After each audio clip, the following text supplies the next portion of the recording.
Very tasty, but it'll assure you a seat by yourself. George, you're going to miss your flight. What's the rush? It only takes a half hour to get there. 5 minutes to check in still gives me plenty of time to catch my plane. That's very nice, George. But you're assuming everything will go perfectly, and I find it seldom does. Hey, I already had Kevin gas up the car. I got the plane tickets right here, and you packed my bags. See? I told you.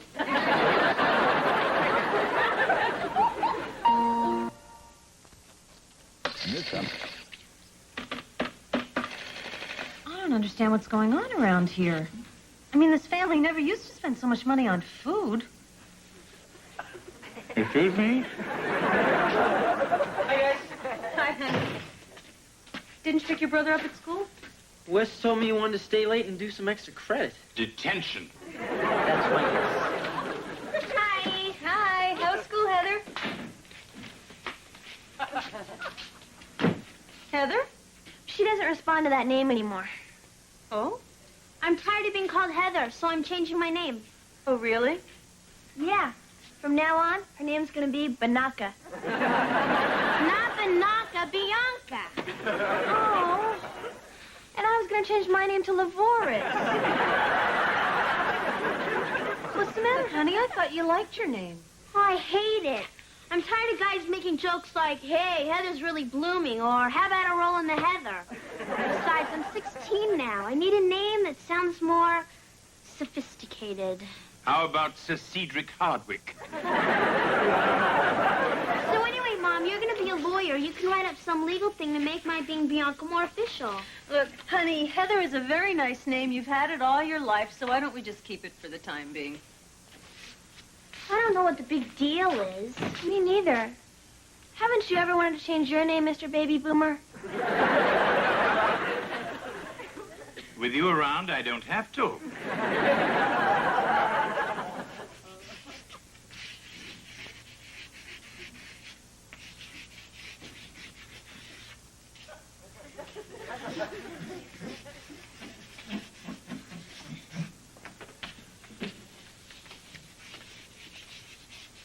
You're late. No, I'm not. I've been here all the time. Then what makes you think I'm talking to you?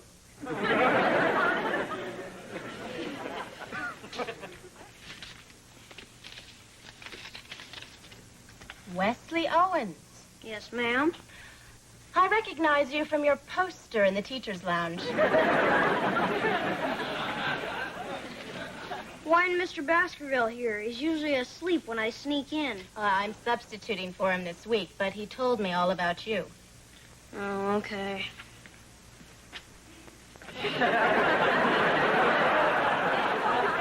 That won't be necessary. I trust you. Thanks. So anyway, what's your name? I'm Miss Connors. Here's my water pistol, Miss Connors. It'll save us both a lot of heartache.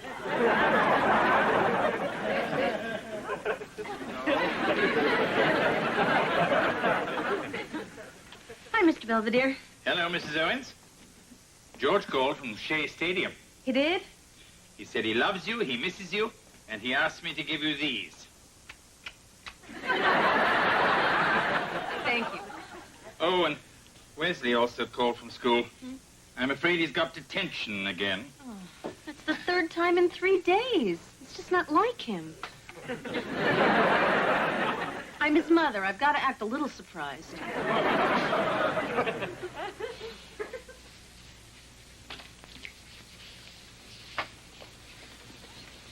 Hi, it's me again. All right. What'd you do this time? I sort of started a food fight in the cafeteria.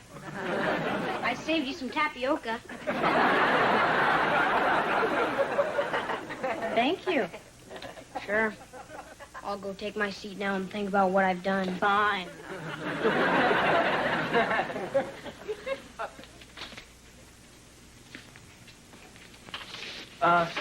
Is this the discipline room? Excuse me? I mean, I'm here to pick up my little brother. He's got detention. Oh, you must mean Wesley. I'm Ellen Connors. I'm Kevin. Listen, he's outside clapping some erasers, but he should be right back. Sure. I'm done. Hey, what are you doing here? Mom sent me to pick you up. I don't need you. I was gonna call a cab. Let's go, Wes. It was nice meeting you. Good night, Wesley. Till tomorrow.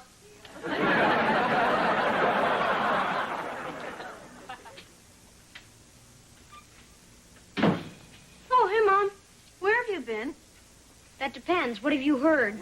Just sit down. I want to talk to you. Yes, ma'am. Now, what is going on with you and all this detention?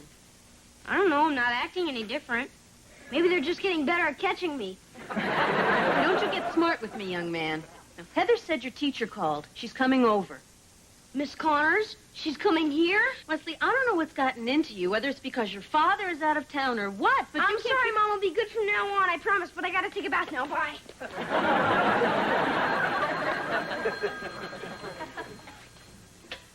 Hello? No, Angela, there is no Bianca here. Yes, I'm quite sure. No, I will not tell her Velveeta called. I'm getting a little tired of this, Heather. Bianca! Look, nobody but Velveeta is going to take you seriously anyhow, so why don't you just drop this nonsense, okay? Dinner in 20 minutes, Mrs. Owens. Thank you, Mr. Belvedere. And please lay the table, Bianca.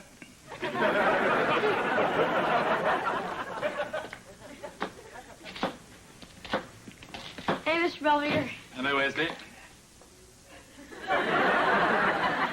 I didn't know we were dressing for dinner. I've watched stuff like this before. Yes, but only in court.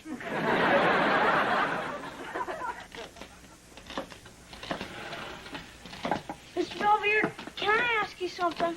Certainly, Wesley. When you were a kid back in the olden days, did you ever like someone a lot, but you didn't know how to tell them? Yes. I believe it was in the Neolithic age.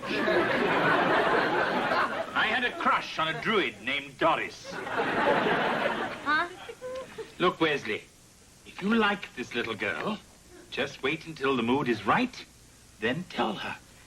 She's not that little. She's Miss Connors. Your mistress of detention?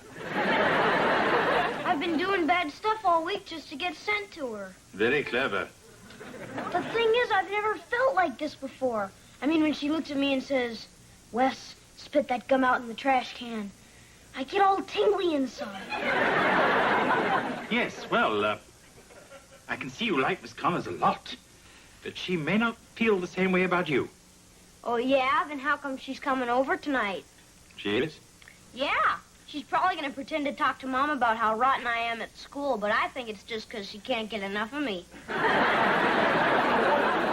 Yes. Few of us can. I bet that's her.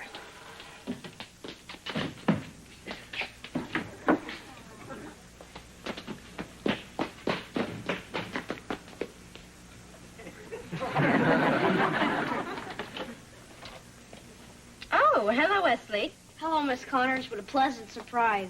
Please, come in. Thank you. Good evening. That's Mr. Belvedere, my butler. Perhaps you'd like to take her coat? Well, actually, I won't be staying. Huh? Hi, Ellen. Hi, Kevin. Thanks for picking me up. Well, listen, we better get going or we're going to miss the movie. See you, Wes. Yeah, bye, Wesley.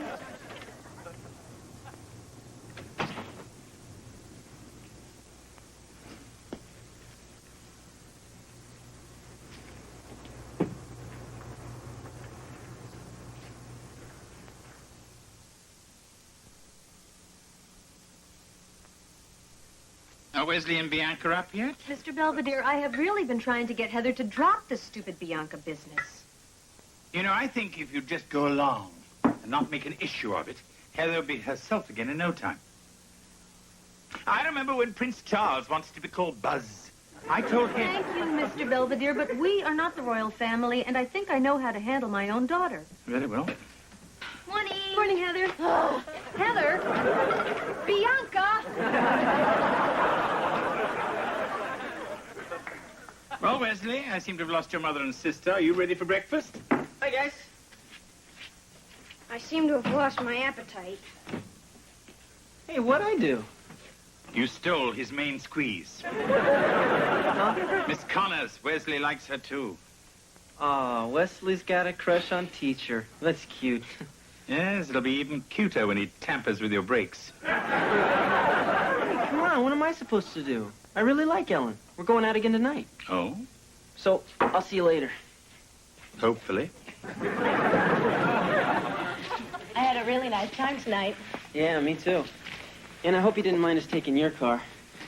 I have my reasons. Okay. So, listen, you sure you can't come in for a minute? No, I still have some papers to grade. Okay.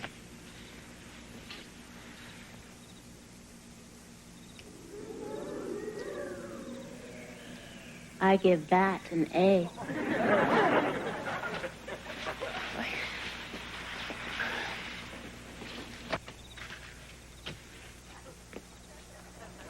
Hello, Kevin. You're up kind of late, aren't you?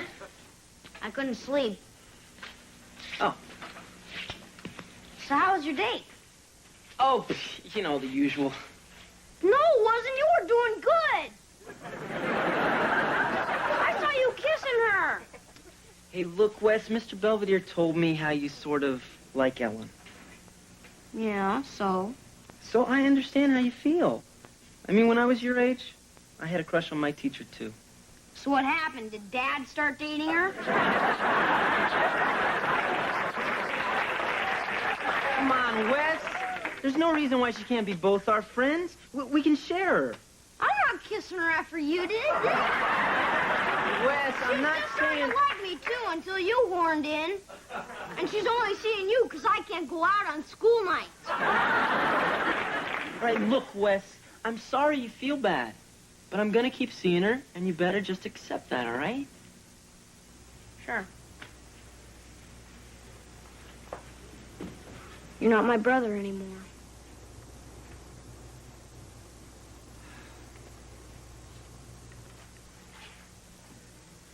Hey, Mr. Belvedere. Oh, hello. Child number 2. Sorry we won't be here for dinner, Mr. Belvedere. We're going shopping at the mall, then have a nice dinner out, just the two of us. Sounds like a splendid idea. Let's go, Hev. Bianca. Hey, Mr. Belvedere, what's for dinner? How about a hot dog and some gummy bears? We're going to the movies. Oh, yeah? What about Kevin? Is he coming? No. No, he may have other plans with Ellen. You know, with a house to himself, I'll bet he does. I'm not going to the movies. Ah, come on now, Wesley. It's Massacre at Horror High. You could pick up some pointers. Hey, what are you still doing here? I thought you guys were going to the movies. We were, but I can't seem to find your brother anywhere. Huh. Normally, I wouldn't mind, but tonight's free nachos. Hello? What? No, I understand. Somebody will be right there. Thanks. That was the police. Wesley got caught. Wonderful. I know that little jerk just did this to screw me up with Ellen. Come along, Kevin. We better get down to the station before the police start checking him for priors.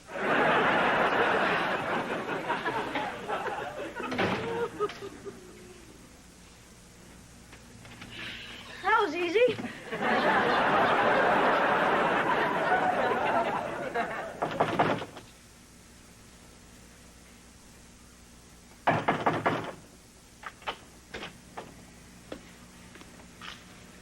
Kevin?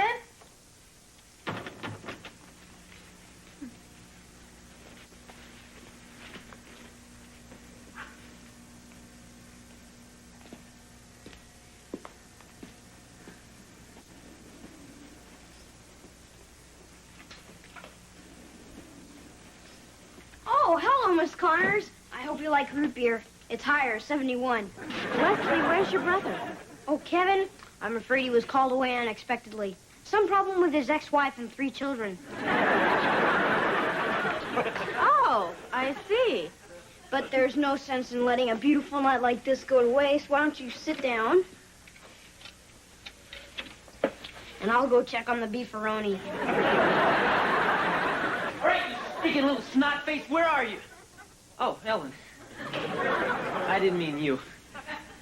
How are the wife and kids? Hey, what are you guys doing back so soon? The police downtown said they'd never heard of you.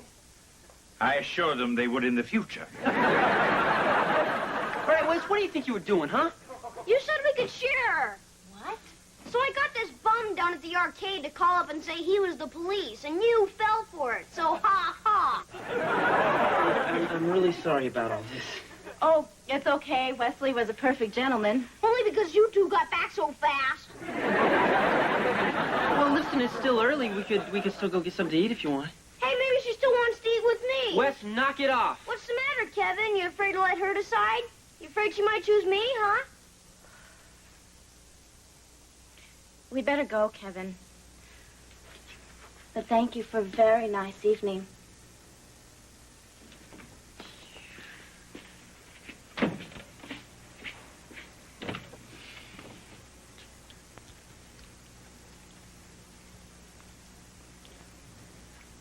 She doesn't know what she's missing.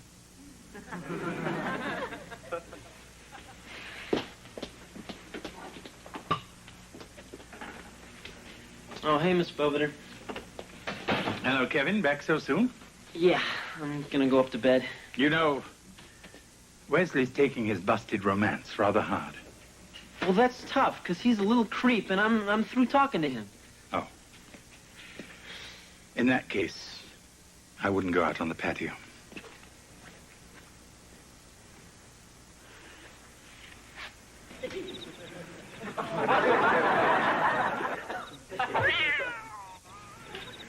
Sorry. Oh, there you are. Don't hit me. I just had 4 root beers, and I don't know what might happen. Don't worry. So how was your date? It was fine. What's the matter? Didn't she give you a goodnight kiss? Nope. More like a kiss off. Huh? She dumped me. She said things were getting a little too weird with both of us. Oh. I guess I really messed things up for you, huh? What's the difference? I mean, sooner or later, things always get screwed up between me and girls. You just made it happen a little sooner. Oh. I probably saved you a lot of money. Yeah, probably. Well, you don't have to worry about me anymore. I'm giving up older women. Well, thanks. And I'll try and stay away from 10-year-olds. You'd better. You know, if you think about it, this is the first fight we've had in a long time. Yeah, it is. I don't even remember what the last one was about. It was that $50 loan. Hey, I'm gonna pay you back. I know. Come on, let's get you in bed before Mom gets home. Okay. Oh, and in case I didn't mention it, you're my brother again.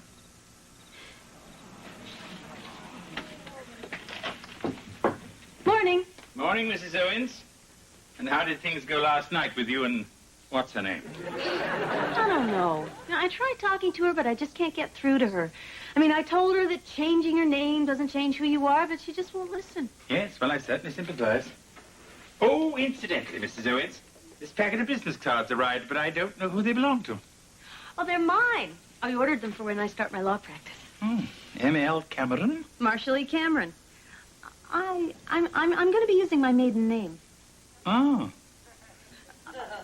Well, you see, it's different with me. I'm doing this for professional reasons. Of course. When did these come, anyway? 2 days ago. I've been waiting for the right moment. Right moment for what? Maybe you should ask M.L. M.L. You're changing your name? Heather. Oh, sure. You can change your name to anything you want, but I've got to keep the same old stupid one. It is not stupid. Look, honey, before you were born, we had a name all picked out for you. Raymond.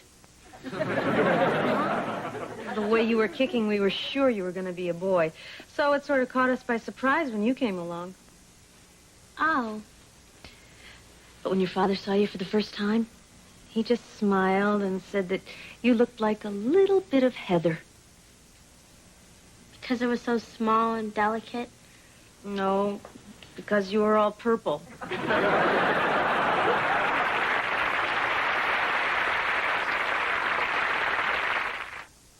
Mr. Belvedere will be right back. Michael Jordan has 6 seconds to tell you about the McDonald's. At any rate, both Kevin and Wesley seem to be over their mutual infatuation with Miss Connors. Although Wesley seems to have developed a new inamorata. He's been feigning various illnesses just to see Miss Dixie, the new school nurse. As regards to Bianca and ML, that trivial little problem seems to run its course. Why can't people be happy with who they are? I'm perfectly happy with my name, Lynn. Lynn? Maybe I'm more of a Steve. More a Biff. No, Spike.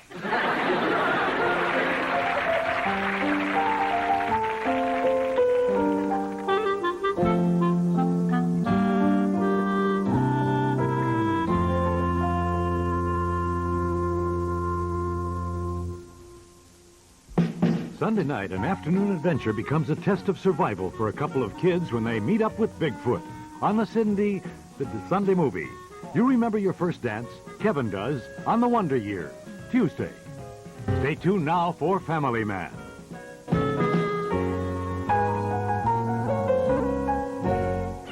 Sunday. Hey, guess who's breezing into town for a visit this week? Victor Moan? Oh, Wendy. She's coming in from Stanford for semester break. That's nice. Were you expecting some money? No, my homework. I sent her my chem assignment a week ago, and she still hasn't mailed it back yet. Wendy's still doing your homework? Yeah, sometimes. Kevin, the girl's in California.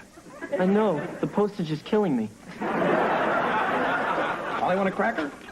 Polly want a cracker? Come on. I don't know what his problem is. Still no luck? The guy who sold me this turkey told me he'd be yakking away in no time. But so far, Zippo. Yeah, and I've been talking to him for hours, every night for the past 2 weeks. Wesley, we are supposed to cherish our pets, not to torture them. Look, I'm sure whatever you've been teaching Elvis is rattling around in that little bird brain of his, just waiting for the proper moment to burst out. So be patient. Okay. Come on, champ. I'll drive you to school. Take good care of Elvis, okay, Mr. Belvedere? Oh, yes, I'll polish his beak along with the silverware.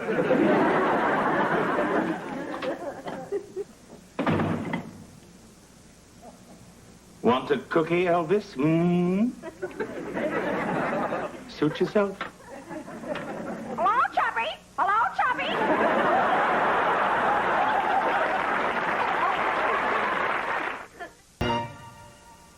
Hello, Chubby? Didn't Wesley teach you anything else? Hiya, fatso. Much better. Hey, he's talking. That's great. Yes, wonderful. Has he said anything else? Hello, Choppy. Hello, Choppy. It's just the guy at the pet shop said the easiest things for them to learn are simple melodic-sounding phrases. And if you think about it, Hello, Chubby sounds almost kind of pretty. Yes, sort of like Strangle Wesley.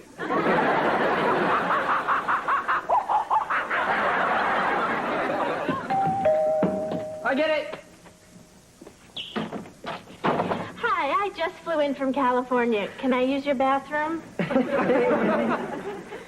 So how you doing? What's going on at Stanford? Oh, you know, the usual. I get up, I go to class, I got engaged.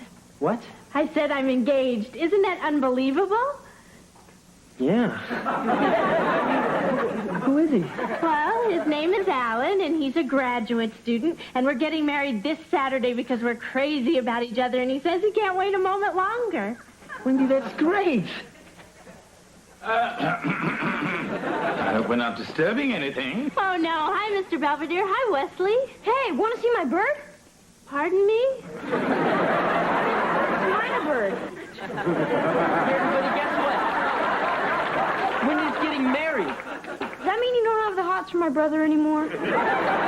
Wes. Come along, Wesley. It's time to go and clean out your cage. Anyway, I better get back over to my parents. I told them the news this morning. They must have stopped dancing by now. Right. Oh, and listen, Alan's flying in from San Francisco tomorrow. Why don't we all have dinner together? I really want you to meet him. Sounds terrific. Is it okay if I bring a date? Sure. Why wouldn't it be? See ya.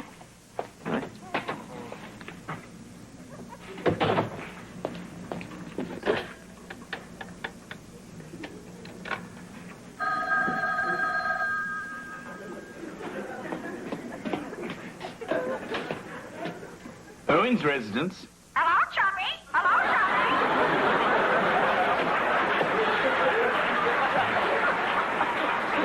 Hey, Belvedere. Who was that on the phone? An obscene bird call? Very amusing. Ah, come on, big guy. It was just a joke. Aren't you going to take him with you? No, he told me he likes it here. Besides, I think it's time to feed him. To whom?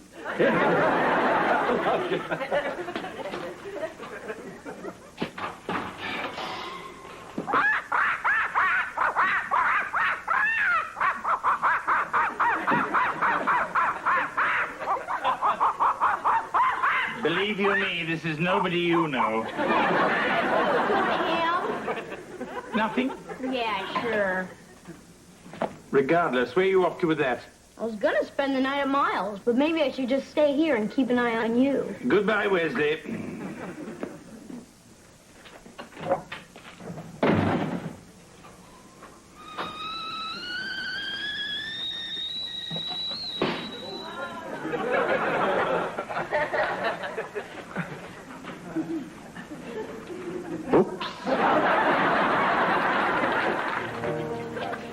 Hi, everybody. Sorry we're late. Kevin, this is Alan. Hi, I've heard a lot about you. Like what?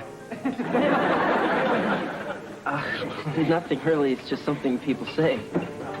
Oh. Anyway, Wendy, Alan, this is Fawn. Hi, Wendy. Hi, Fawn.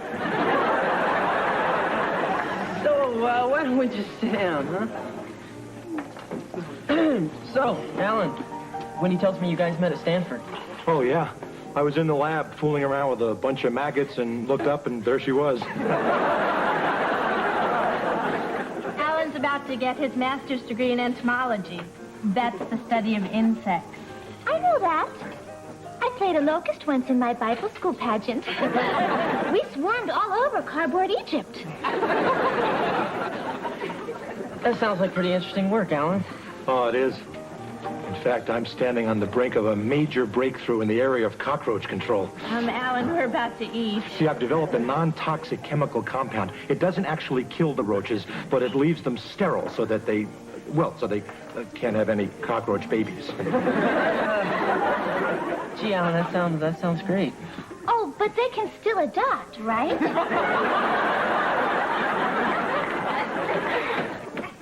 Come on in, guys. It's a shame Fawn had to leave early for baton practice. Yeah, well, she says things are getting pretty hectic with the Slag Festival coming up. Hey, look who's here. Oh, hi, Mr. and Mrs. Owens. This is Alan. I take it he's the lucky guy? I think so. So, what are your plans for after the wedding? Oh, nothing much. Just go back to Stanford, finish school. Oh, unless somebody gets a little bug in their oven. It's fun, Alan. And besides, I've already promised myself no kids until I get my degree. No, I didn't promise. Then maybe I better start feeding you some of the same stuff you've been giving those roaches. Mrs. Ellen, I'm gonna go get something to drink. Does anybody want anything? I'll take a diet, whatever. Here, Elvis. Here, Elvis.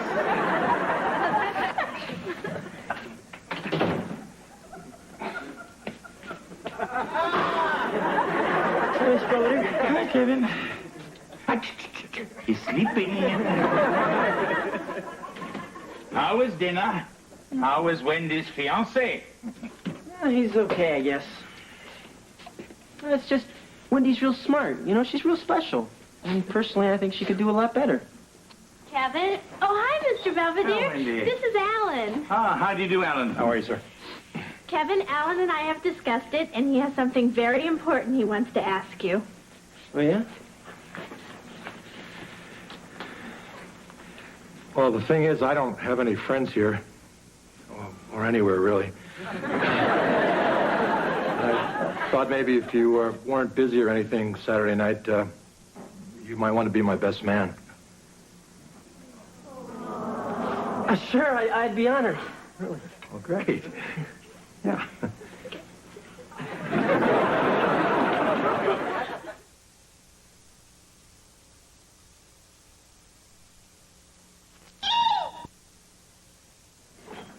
Hi, Mom. Hi, Dad. Hi, Hey, honey. kid.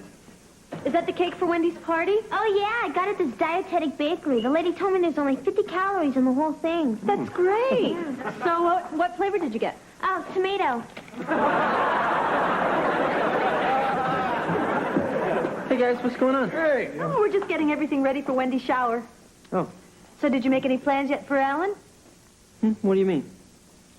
Well, the best man usually throws a bachelor blast for the groom, Kev. It's tradition.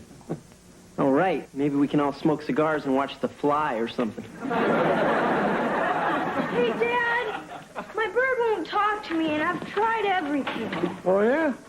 Maybe the cat's got his tongue. He's probably not in the mood right now, champ. I bet he'll be back talking a blue streak by morning. You think so? I can almost hear him now. Hello, Chubby. Hello, Chubby. Say something, you mangy magpie. Hello, Chubby. Hey, Chubby. Hiya, Chubby. That's it. Oh, George. What's going on, big guy? Well, it's just that I was up reading Dr. Dolittle, and suddenly I had an urge to talk to the animals. At 2 in the morning? Elvis flew away. It was all my fault.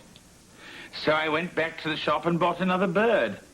Apparently one with brain damage. There, I've said it. Satisfied? Sure, I am. I just don't know about Wes.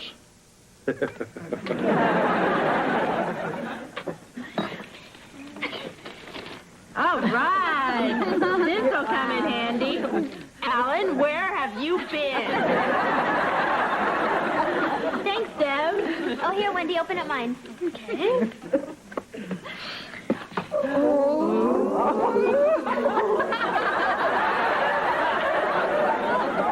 They're one size fits all. Oh, what, gerbils? Did I miss anything good?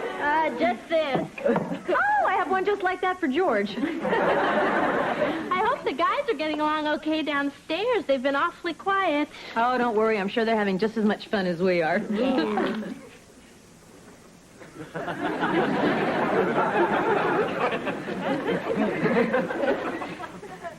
Really appreciate you guys going through all this trouble for me. Sure, Al. I mean, I've only been to one other bachelor party my entire life, and nothing compared to this. Everybody, it's showtime. Ready, fun? Ready!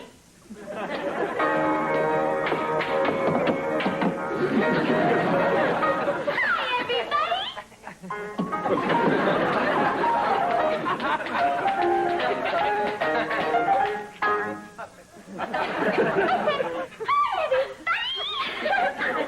Get the raid. My name is Linda Lou Ladybug, and I came all the way from Bugsville to recite my insect. A, B, C. Just for you. Hit it.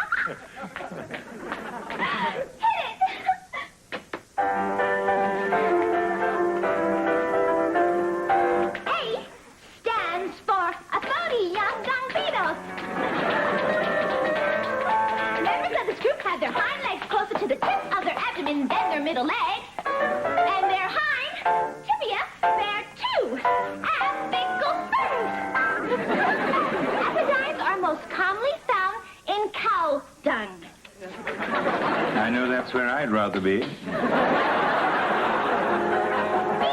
the burrowing webworm.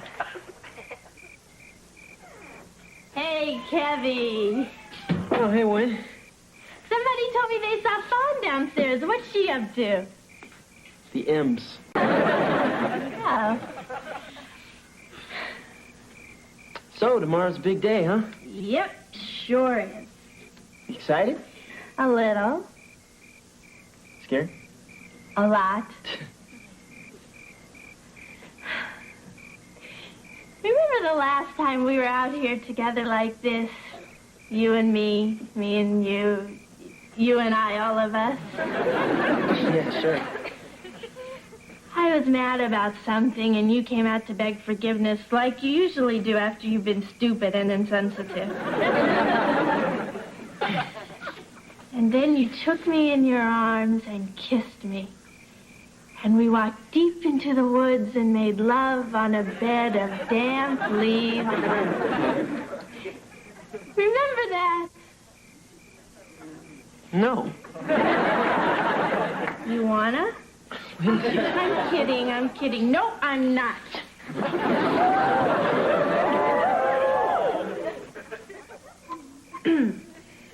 I trust you'll have the decency not to mention this to the other servants. Excuse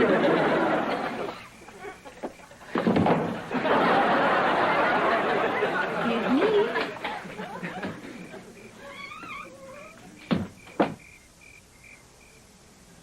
Hi, Miss Belvedere. Why, Kevin, don't you look festive? It's the only thing they had in Alan's size, and Wendy told me we had to match. Yes, well, we can't have the best man showing up the bridegroom now, can we? I think I already have. Oh? Wendy's still in love with me. I mean, she's only marrying Alan to try and prove she isn't. Did she tell you that? Well, no, but believe me, I can tell by the way she's acting. I don't know. If you were me, what would you do? I think I'd mind my own business. Well, I wouldn't, but I think you should.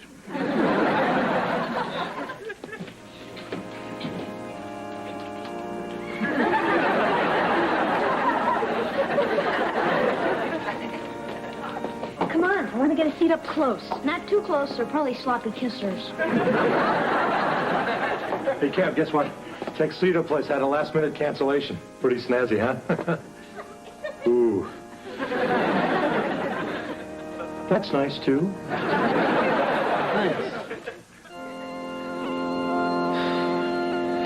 Guess this is it. Kevin, Alan. Oh,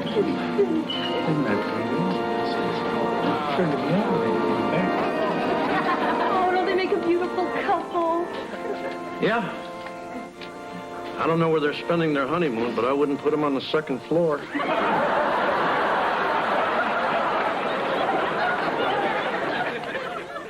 Dearly beloved, we are gathered here in the presence of these witnesses for the purpose of uniting in matrimony Alan Paul Schnabel and Wendy Gunzelman. The contract of marriage is most solemn and is not to be entered into lightly, but thoughtfully and seriously. Do you understand, Alan? Yes, I do. Wendy, do you understand?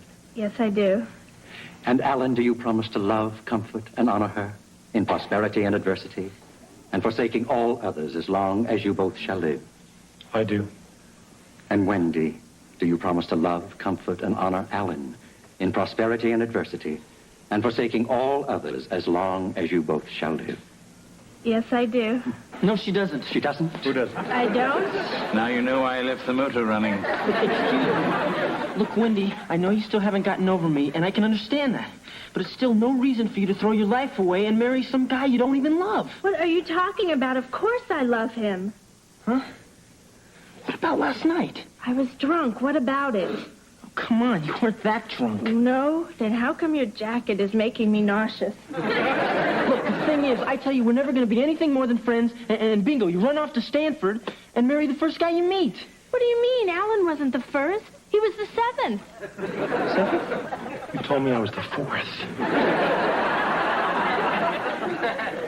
Okay, maybe I was hurting a little when I left for California, and why the hell shouldn't I be? I've only worshipped you since the 5th grade. But that's all over now. I love Alan. Oh.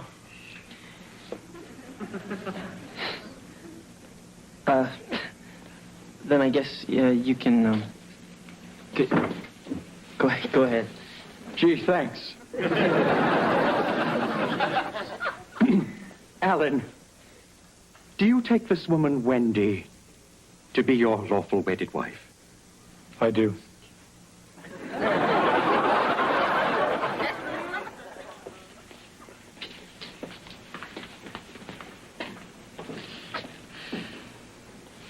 Hey, Slugger. Oh, hi. You haven't seen my shoes, have you? You know, glass slippers about 3 sizes too small? So, I didn't see much of you at the reception. No, I was hiding. Probably wasn't easy in that outfit. Look, I'm sorry what I did up there. It's okay. Some people cry at weddings. You went berserk. I don't know, it's just... I'd kind of gotten used to you being in love with me. Gave me a secure feeling. Sort of like knowing you have a spare tire. That wasn't the best example, was it? Not really. And I guess I realized something else, too. I sort of love you, too. Wendy? Everything's packed. Okay, just a second. Well, I guess this is it. A love tub in the Poconos awaits. You and Alan have a great life, okay? Thanks, we will. Well, Wow. see ya. Yeah. You take care.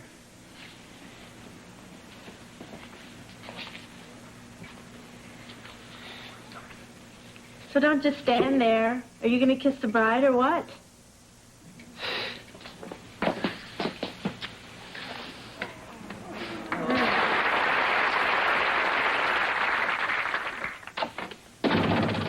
Okay, you think? Where's Elvis? Rock and roll heaven? I went to the pet store to see about trading for another minor bird, and he said he sold the last one 3 days ago to a stuck-up English guy. Wesley, I'm sure I'm not the only stuck-up English guy in Pittsburgh. Yes, you are. I checked. So you'd better tell me, what'd you do with my bird? Nothing. And besides, you can't prove it anyway. Hello, Chubby. Hello, Chubby. Hello, Chubby. Hello, Chubby. Hello, Chubby. Hello, Chubby. Hello, Chubby. Hello, Chubby. Mr. Belvedere will be right back. Kevin just received a postcard from the Poconos. Wendy and Alan are thoroughly enjoying their honeymoon, even though the hotel discontinued the all-you-can-eat buffet the day after they arrived. Wendy claims it's just a coincidence. As for Heckle and Jekyll, they're still bombarding me with their avian insults. Wesley says if I took more of an interest in them, we'd get along much better. For once, I think Wesley may be right.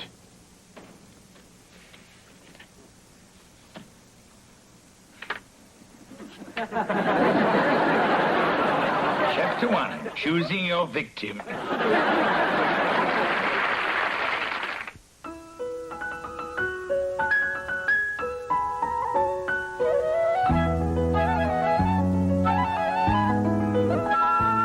I'm Britt Hume. Later on Nightline, she's a Navy officer who could go to prison for 2 years for fraternizing with a Marine enlisted man, even though they're married. They'll both join us live tonight. Lonnie and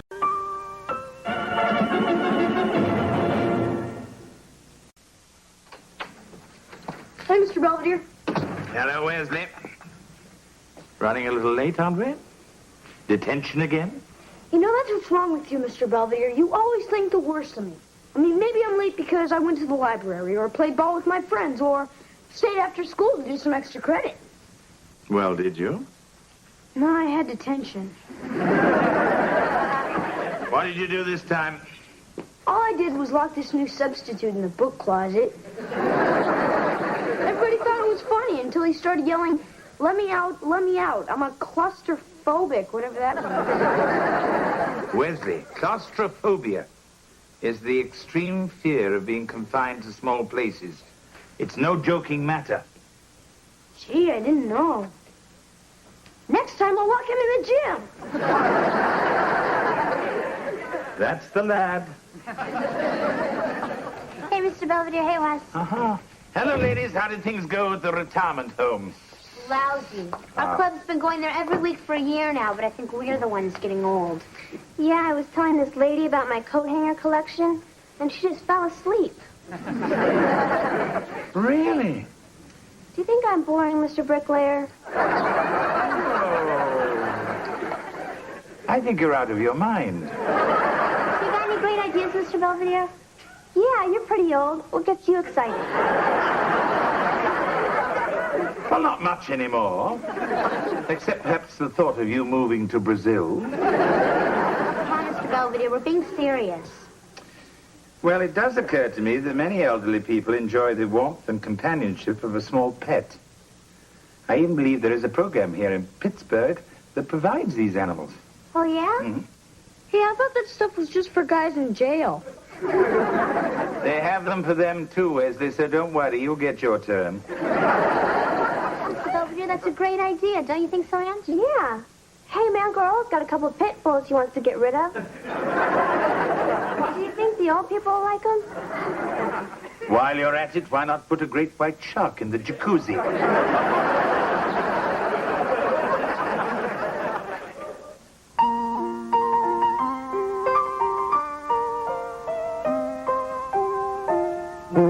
Streaks on the china never mattered before. Who cares? Hello, Kevin. Hey, Mr. Belvedere. Getting a little bit narcissistic, aren't we? No, I feel okay. So, what do you think, huh? Well, I think with a little ointment, it'll clear up in no time.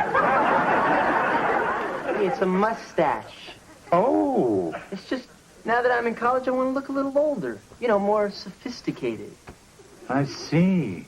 Well, I've all been working on it a few days. In that case, I think it's coming along very nicely. Especially the hair on the right. Hi, Mr. Belvedere. Hello, Mrs. Owens. George isn't around, is he? The last time I saw him, he was going down the hall with a bag of Cheetos and his rubber ducky. Oh, good. Because I don't want him to see this. It's a gold watch. Oh, what's the occasion? Are we retiring Mr. Owens from the family? No, it's for our anniversary. We're celebrating our 20th next week, and I wanted to get George something really special. Oh, it's very lovely. Yeah, I know. I can't wait to see his face when I give it to him. Neither can I. Especially when he forgets to get you anything. Oh, George wouldn't forget our 20th anniversary. Would he? Sorry about these big guys. They kind of fell in the tub. Oh, that's all right, George. If I get hungry, I'll just dip them in some Prel. Well, see you guys later. I got to get down to the station. Oh, George, don't forget you got a big day next week. One step ahead of you, big guy. I already got it marked on my calendar. You do? Pirates start spring training next Tuesday. And this year they're going to kick some butts. Perhaps they'll start with his.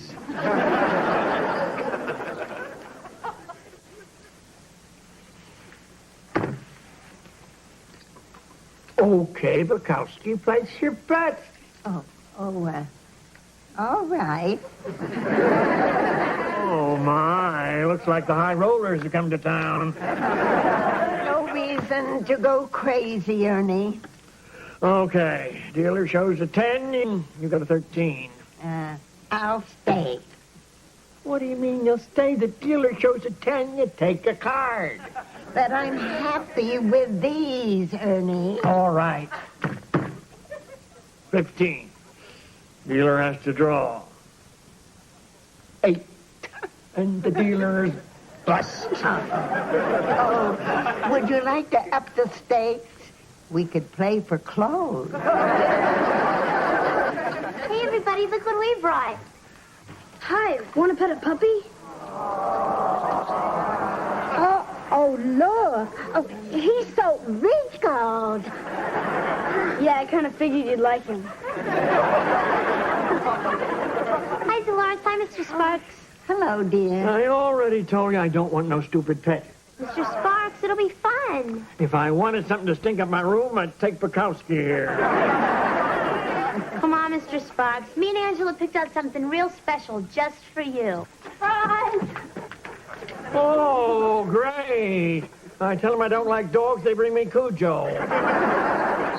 No, his name's Pierre, and he's a St. Bernard. Yeah, it comes with a keg and everything. Oh, yeah? Well, now, maybe there's something in here an old man might enjoy, huh? Yeah, it's prune juice. You should have made it pickle juice to match his disposition. Come on, Mr. Sparks. Let's take Pierre for a walk. We'll even let you hold the leash. Sure. Poochie here sees a Siamese. Next thing you know, I'll be doing 90 on the Pennsylvania Turnpike. Oh, don't listen to him, girls. The more he complains, the happier he is. Well, then I must be having the time of my life. Sticking around with you 3 lunkheads. Gee, thanks.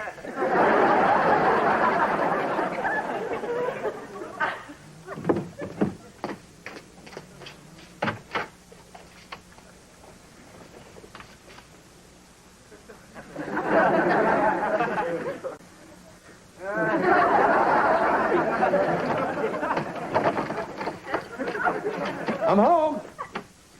Anybody here? Hi, honey. I thought I heard you in here. Hi, Marsh.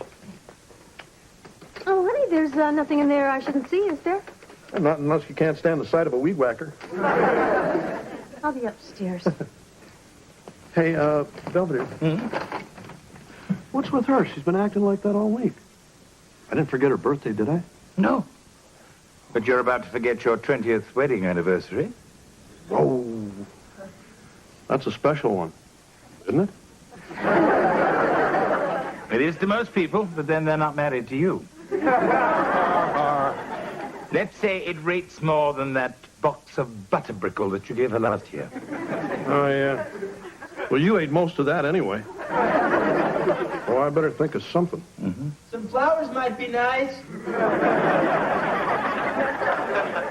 Hey, Mr. Belvedere, Hello, Wesley. turn up another speeding ticket? It's a lotto ticket. Oh, yeah? I didn't know you liked to gamble. I don't really. But I like to buy a ticket at the market every now and then, just for fun. Of course, I haven't picked any winning numbers. Really? I win all the time. What? I mean, I know I'm not old enough to buy a ticket, but I still like to pick the numbers anyway. I see. And how did our little make-believe Maya Lansky do this week? Not so good. I only guessed 4 of them. You got 4 out of 6? That's nothing. A couple weeks ago, I got 6 out of 6. Wesley, did you realize that jackpot was worth over $7 million? Yeah, too bad I'm not allowed to play. I'm allowed.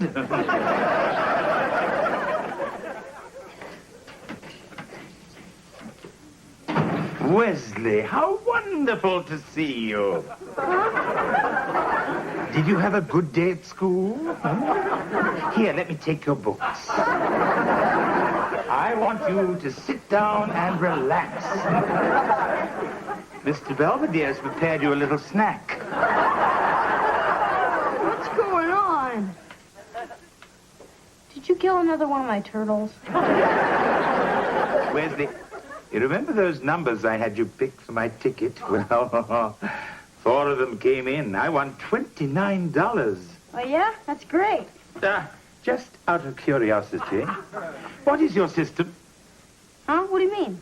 I mean, how do you pick numbers? I mean, do you use license plates? Birthdays? No, I don't do anything like that. I just sit in the dark and the numbers kind of come to me. Yes.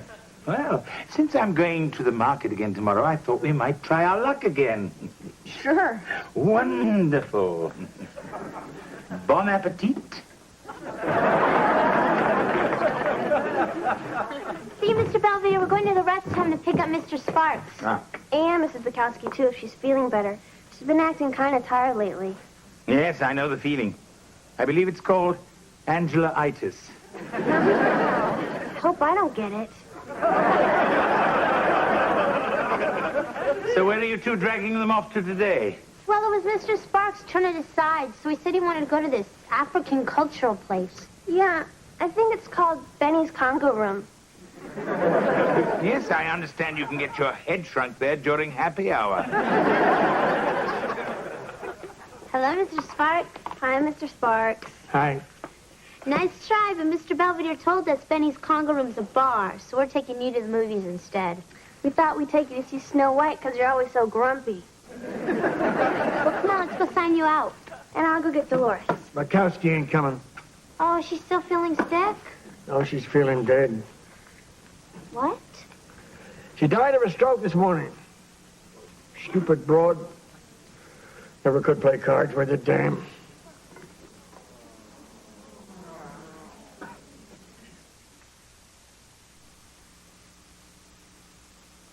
Sold, but we're having... I'm in the money. I'm in the money. Hey, Belvedere.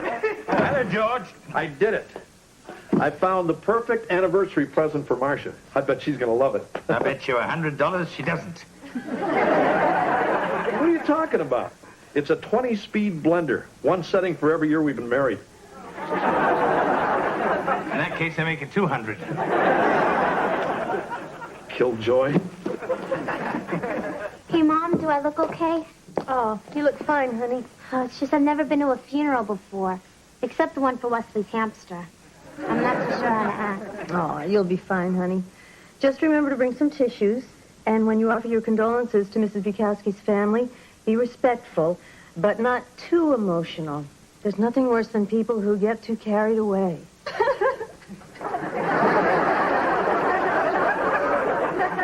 I'm ready.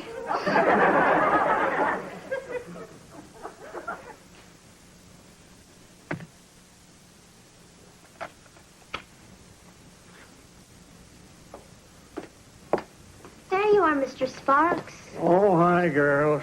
I missed you at the funeral. I was going to go. I guess I lost track of the time. Hey, is that you? Yeah. Sergeant Ernest J. Sparks, U.S. Army. That's Atlantic City, 1945. Who are those two girls you're with? Your wives? That's Peggy, and that's Ginger. Real nice girls. Pull taffy for a living. Boy, they sure seem to like you. They were just grateful because I won the war. Yeah. We played a little skee ball, drank a little booze, danced.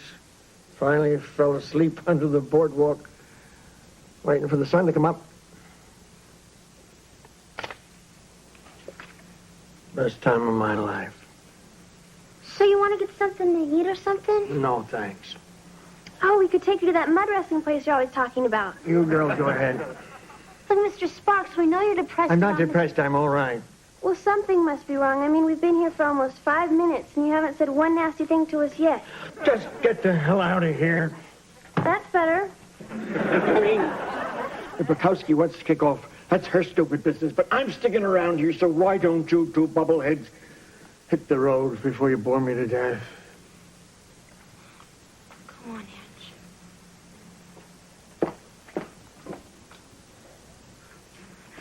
Okay, Belvedere. Now I've got it. Well, don't give it to me.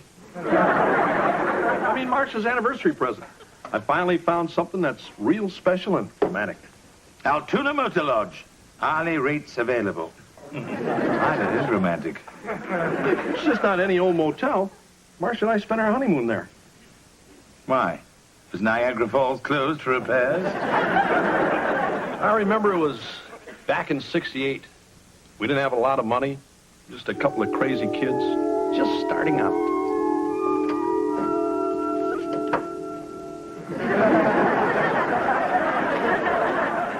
Hey, come on, Marcia. This place is pretty groovy. Aren't you, like, forgetting something? Oh, yeah.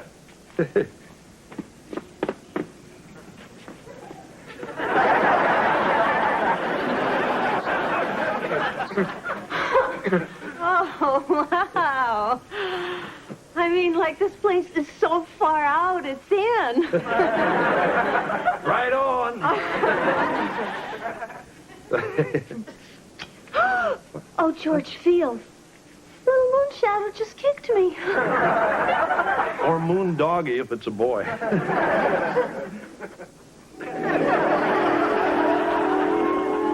Moon doggy? Yeah, but then he got born and he looked more like a Kevin's. So, what do you think, big guy? Is this romantic or what? Yes. I especially like the panoramic view of strip mining.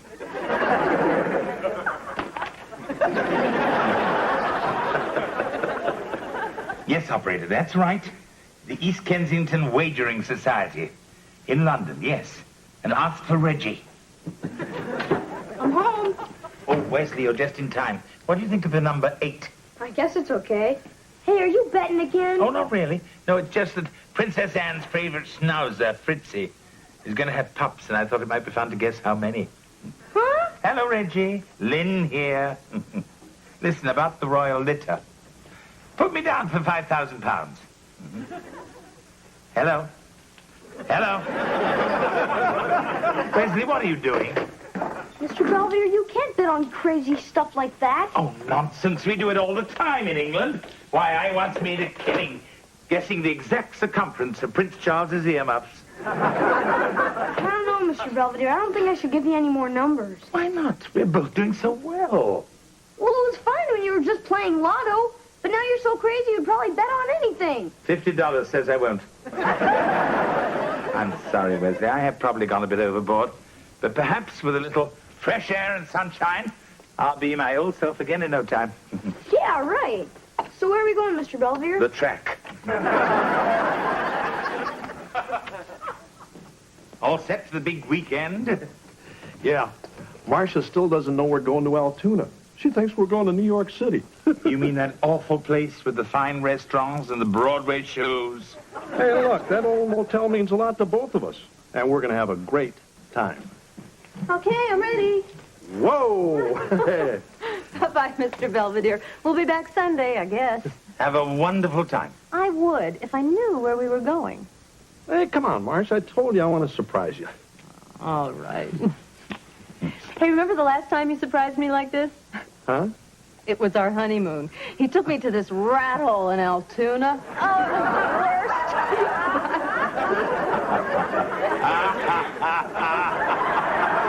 Happy anniversary. Here you go, Mr. Belvedere. Got your London Times. Oh, thank you. Thank you, Wesley. 7. Excuse me? Fritzy, the royal bow wow, showing you had 7 puppies instead of 8. See, it says right here, septuplets for Princess Anne. What? Now, aren't you glad I stopped you from making that stupid bet? Actually, I doubled that stupid bet. You what? Well, we were doing so well at the track. I suppose I got a little cocky. Come on, Mr. Belvedere, you just lost a ton of money. How are you going to pay it off? Oh, don't panic, Wesley. It was something of a transatlantic wager. So? So they're not about to send a couple of thugs from England to collect it? Get that for me, would you, Wesley?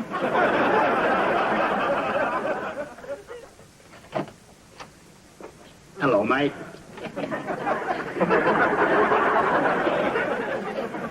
Goodbye, and it was a pleasure doing business with you.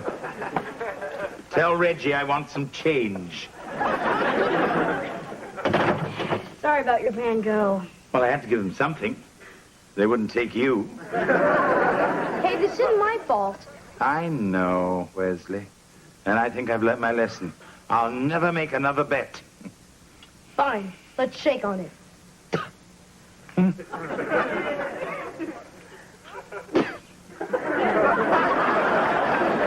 tell him what we called, okay? He won't even come to the phone. You know, I never thought I'd say this, but I really miss him. Miss who? It's Mr. Sparks. Ever since Mrs. Bukowski died, all he does is sit in his room and look at old photographs, like his life is over, too. Well, I'm sure if you give him enough time, he'll come around. It's already been a week. The thing is, if we could just get him out of that place, you know, take him to the movies or the park or something, I'm sure he'd feel a whole lot better. That may be true. But if a man wants to be left alone, there's nothing much you can really do about it. Short of kidnapping him.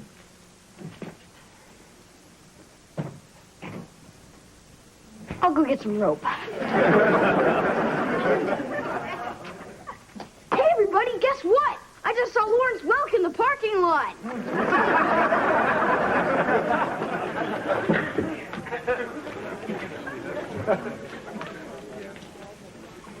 It's all clear. Hey, good work. I already told you two dumbos I just want to stay in my room. See, you sound better already. Sorry, Mr. Sparks, but you're going to the movies. I don't want to go to the movies. I don't want to go anywhere. Yeah, well, you're going to go somewhere whether you like it or not. Oh, yeah? Yeah. Fine. Take me to Atlantic City. All right. Hey, wait, we can't go to Atlantic City. That is way too far. And besides, we don't have any money. I got $15,000 in my sock drawer. I'll get it. Well, what are we waiting for? Let's go.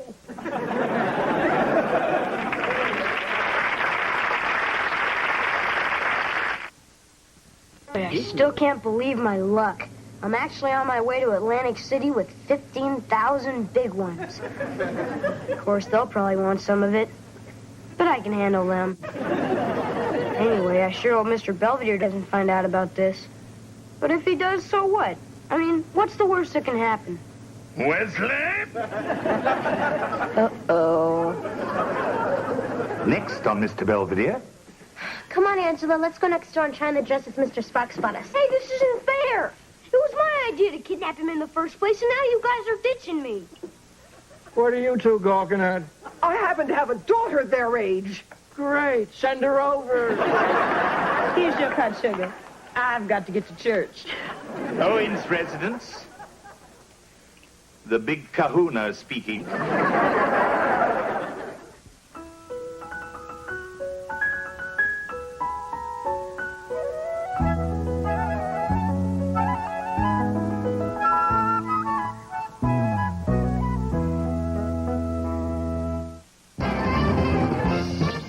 Tomorrow at 8, what is a California girl?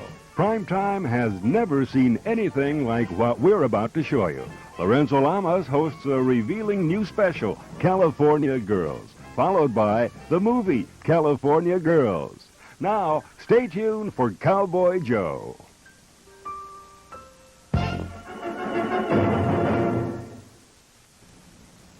Previously on Mr. Belvedere. Hi, Dolores. Hi, Mr. Sparks. Hello, dear. I already... Next, See you, Leslie. Don't go with him. an important Mr. Belvedere. He might try to put his hands on him or something. What do you mean, Wes? That's what he did to me. Come on, Heather, you don't want to be late. But it's summer. I still don't see what I have to go to school for. Because that's what happens to people who get a D in English. Oh, but I don't need all that grammar junk. I talk good. Well, perhaps with this class you'll learn to talk even gooder. See ya. I'm going to work. I thought you didn't have to be there till noon. Yeah, well, starting today, Mr. Klutz is open for breakfast. It is? Yeah, we've been getting killed ever since Schnitzel World started its wiener in a waffle. Oh, and what are you serving? Beaks Benedict? Kevin, might you drop me at school so I shan't be late? How is that? Much gooder.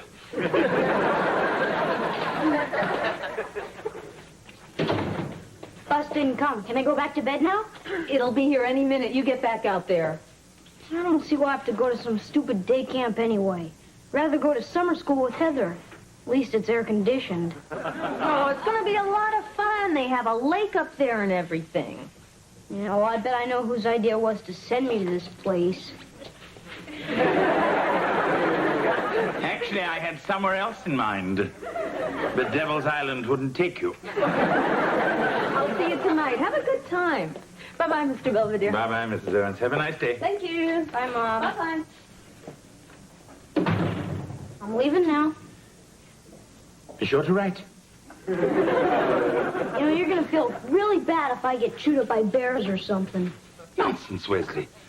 Why should they single you out?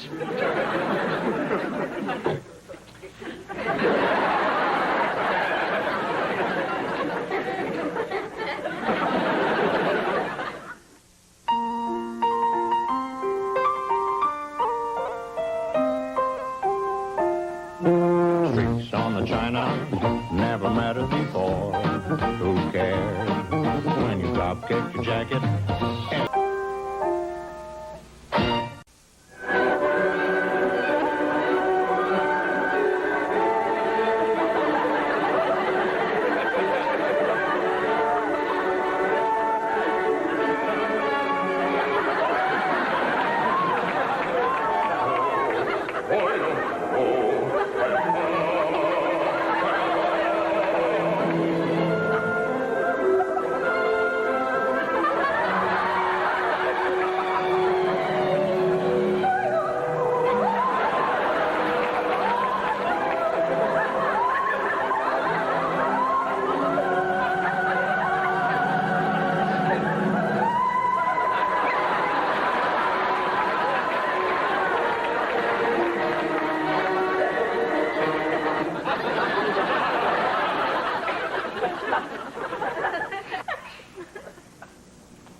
George, I didn't know there was anyone here. Right, big guy. I had some time, and I thought I'd listen to a little Wagner. Great. So, let's say we go out for some Swedish meatballs. You're dressed for it. Aren't you going to be late for work? I got 2 weeks off. Oh, wonderful. Let me help you pack. I can't go anywhere. Marcia's working. Oh. So, you want to do something? No, thank you. Hey, come on, it's a nice day. Let's go out and toss the football around. You start without me. I'll catch up. Hey, come on, Belvedere, I'm bored. The guy I was supposed to play golf with copped out. Hey, you want to come? I'm afraid I've never played the game. You never played golf? I thought you guys invented it. It is a Scottish invention, George, like the bagpipes. And I'm sure just as annoying. Come on, it'll be fun. I'll even let you drive the little cart. Oh, golly, can I help honk the horn, too? You see, by weaving the different colored strands together, you can make many wonderful things, like a keychain, or a bracelet, or even a belt. I don't have enough stuff to make a belt for her. Now, has anyone ever worked with lanyards before? Oh, yes. I used to help my Aunt Zelda make things when I'd visit her at the asylum. When she got out, her keychain was a mile long.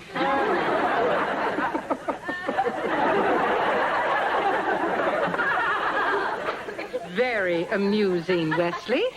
Perhaps you'd like to help Counselor Perry hand out the craft materials.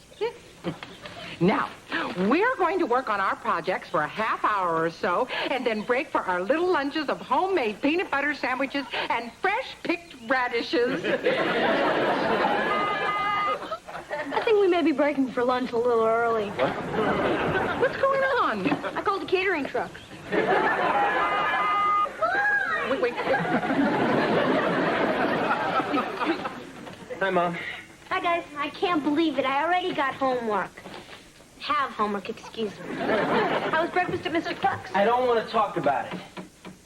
It's just, things got kind of hectic switching over from breakfast to the regular chicken menu. I mean, one guy gets some feathers in his French toast, and everybody wants their money back. Where's Mr. Belvedere? Shouldn't he be starting dinner? Oh, yeah, he wasn't here when I got home. He probably went someplace with your dad. Great, I'm starving. Oh, well, I can get something started. It's okay. Hey, honey, how was your game? I'm never going to show my face at that country club again.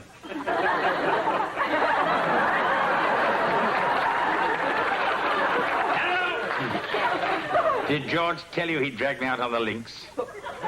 I should have backed over him with the card when I had the chance.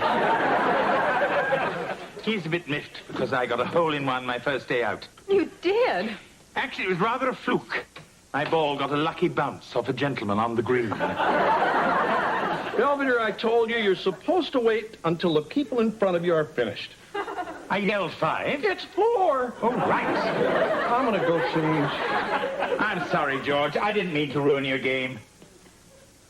That's okay, Belvedere. I promise I'll do better tomorrow.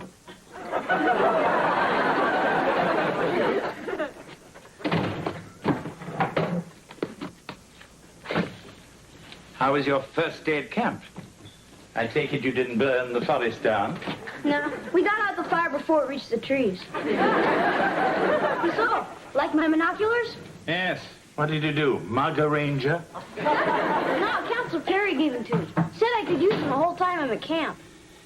Wesley, haven't we talked about your taking advantage of people? Especially unsuspecting adults? Yeah, well, he likes me. And Witch Hazel, the other counselor, hates my guts, so it all comes out even. You getting ready for Halloween? All right, get ready for dinner. Okay, but first I want to go outside and see if I can find any of the birds we learned about today. Very well. But remember, no looking through Fifi Huffnagel's window. I'll go wash up. B-I-N-G-O, B-I-N-G-O, B-I-N-G-O, and Bingo was his name.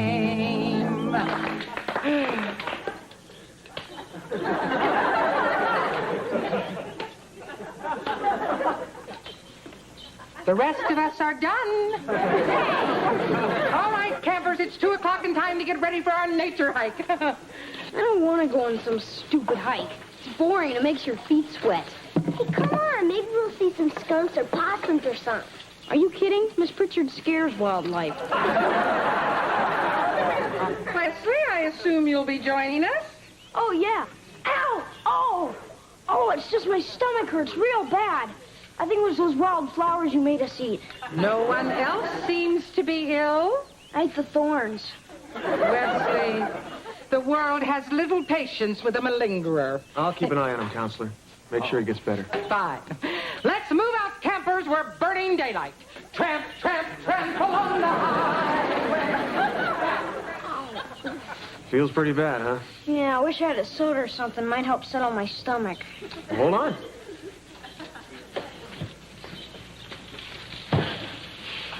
Whoa, does Miss Pritchard know you have this? Actually, they're hers. But we'll make this our little secret, okay?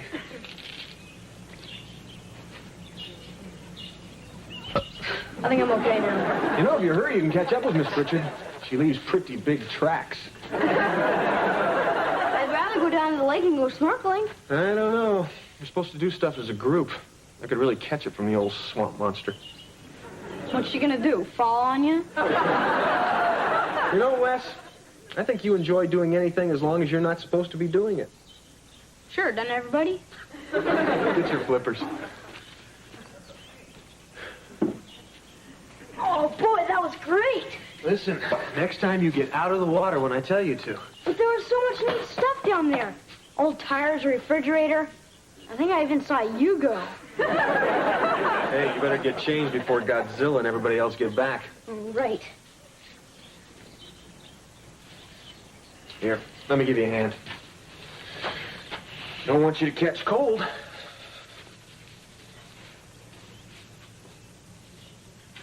Whoa, getting goosebumps.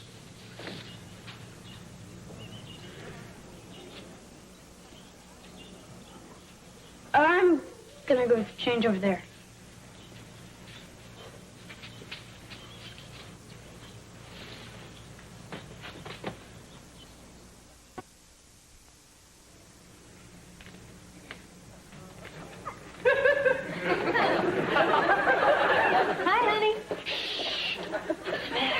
I'm going to the club. I don't want Belvedere to know. Anyway, it's his day off. I figured let him sleep. Yeah. Bye-bye. Good morning, George. Oh, Belvedere. I've been up since dawn practicing my putting and chipping. Perhaps we should play for a new lawn. I'll get my clubs. Actually, I was just putting these in the garage. I have to get to the station. Oh? I've got an exclusive interview with Honus Wagner, a great pirate shortstop. Ah. Why aren't you dressed, honey? You're going to miss the bus. Can't go today, Mom. I got poison ivy. Ooh, you poor baby. Don't get too close, Mom. This stuff's contagious. Let me look. I've had all my shots. Ah, yes. That's definitely poison ivy. Fortunately, it's the erasable kind. All right, Wes, what did you do at camp? Nothing. That's easy enough to call your counselor and find out. No, don't. Then tell me what happened. I put a frog in some girl's shorts. I would have expected something more original. I couldn't find a snake. Listen, young man, you are going back to that camp and you're going to behave yourself, understand? Yes, ma'am. Okay, now we're going to divide into 2 teams, and each team must attempt to find as many of the items on the scavenger list as they can and bring them back to camp. I hope there's a fat lady on it. Okay, who wants to be a beaver with Miss Pritchard? Why? What are you going to do to me? Oh, very well then. All right, the rest of you can be cougars with Counselor Perry. Okay, let's everybody get their knapsacks and fill their canteens. Let's go.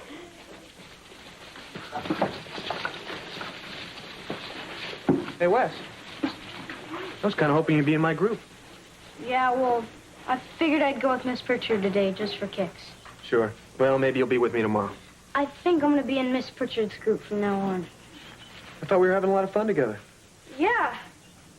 Wes? Something bothering you? I mean, are you upset about anything that happened yesterday? I just didn't like that stuff you were doing. Oh. Well, listen. I tell you what. Why don't we forget that yesterday ever happened? Fine. It'll just be another one of our little secrets. Okay? Sure. Now, Wes, you can keep the binoculars.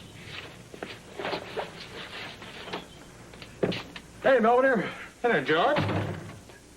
How was your interview with Honus Wagner? Huh? Oh, it was pretty good. Did he happen to mention he died in 1955?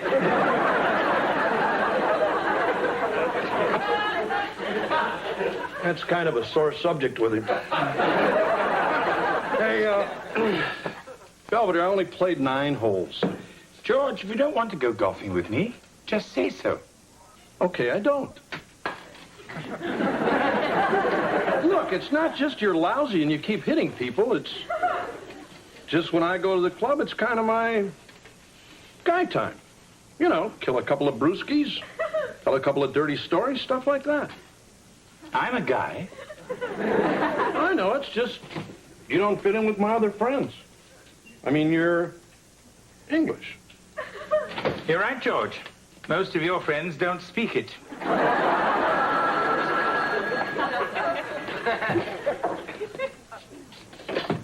The Owens residence.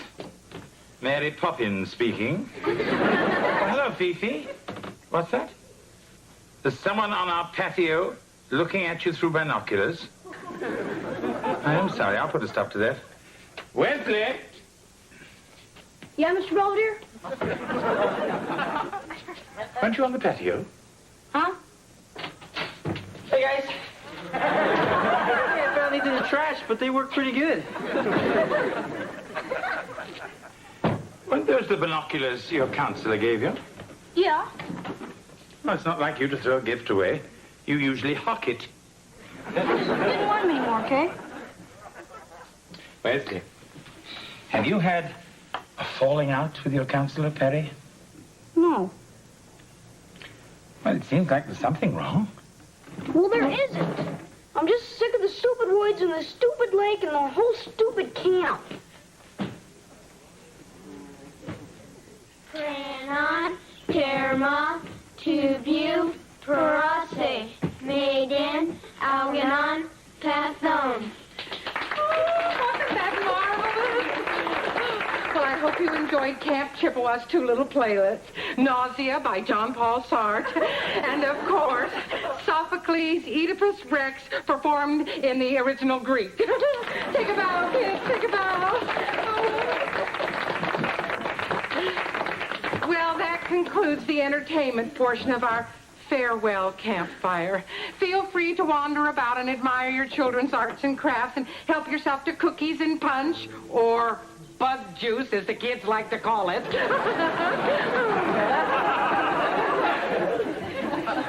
Hey, guys. Oh, honey, we really enjoyed you in your play. Yes, your acting in Nausea certainly turns my stomach. Hi, I'm Counselor Perry, and you must be Wes's parents.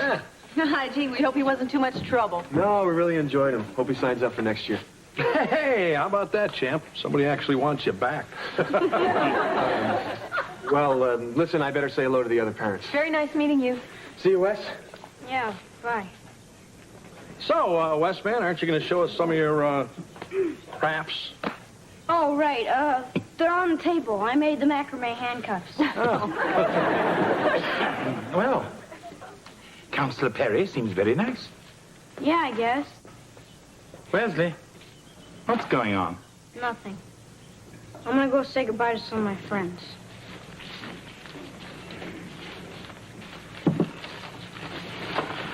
Pretty neat slingshot, huh? Yeah. I just gotta figure out the best way to sneak it into the house.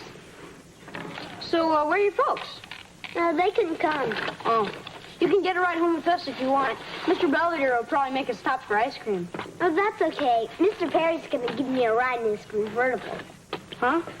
He said we might even stop for hamburgers. You ready yet, honey? Oh, yeah. Okay, let's go, Porcupine. I got the top down. See you, Wesley. Yeah, bye. Don't go with him. You shouldn't let him go with Mr. Perry. What do you mean, Wes? Yeah, Wes, what's the problem? Because if he goes with him, he might try to do something. Put his hands on him or something. What do you mean, honey? Why do you say that? Because that's what he did to me.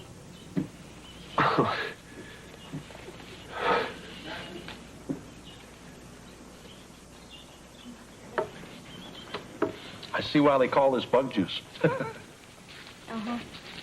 I spoke to the police. They said they'd like to talk to Wesley. I'm sorry. I didn't mean to start a big mess. Hey, pal, you don't have anything to be sorry about. Yes, sir. We just wish you told us as soon as it happened. You know you can always talk to Dad and me. I guess I figured I could handle it without anybody knowing. Like the time I broke the Chinese vase in Mr. Belvedere's room and replaced it with the one from Kmart.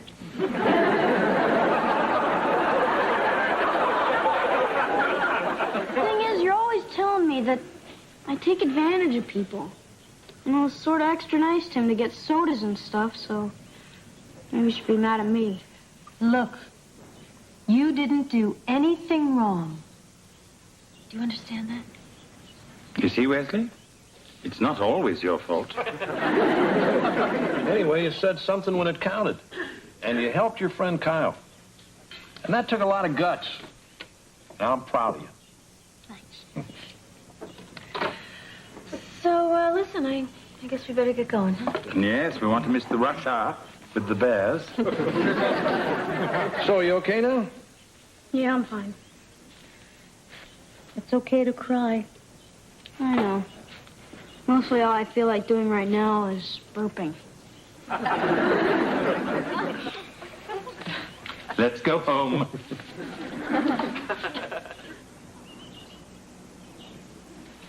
Hey, Mr. Belvedere. Good morning, Kevin. Aren't you going to be late for Mr. Clucks? I'm not going today. Oh, but I thought you were unveiling your new line of Mexican food. Yeah, I tried it last night. yes, Claquito Burrito.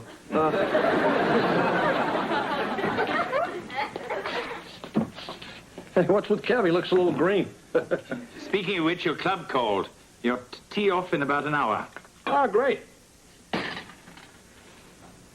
So you want to come with me? That's all right, George.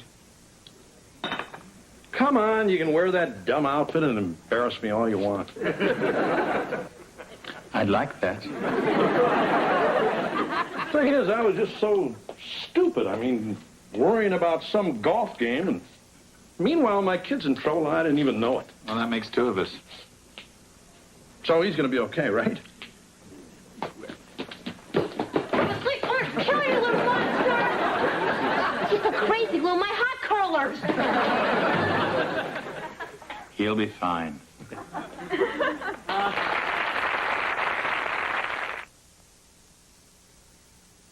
Mr. Belvedere, we'll be right back. Hello, I'm Christopher Hewitt. And I'm Bryce Beckham. Usually at this time, you would find Mr. Belvedere at his desk, writing about the antics of the Owens family. But due to the special theme of tonight's episode, we thought we'd do something a little different. Yeah. We figured we'd talk to you kids and your parents, too, about something that's kind of hard to talk about. Tonight's episode about Wesley didn't really happen. But if ever you find yourself in a situation like that, there are certain things you should remember. No one should ever touch you in a way that makes you feel bad. And if they do, tell someone you trust, like your mom or your dad. And remember, if you have to keep a secret that makes you feel bad, it's not worth keeping. Yeah. Thank you, and good night from us all at Mr. Belvedere.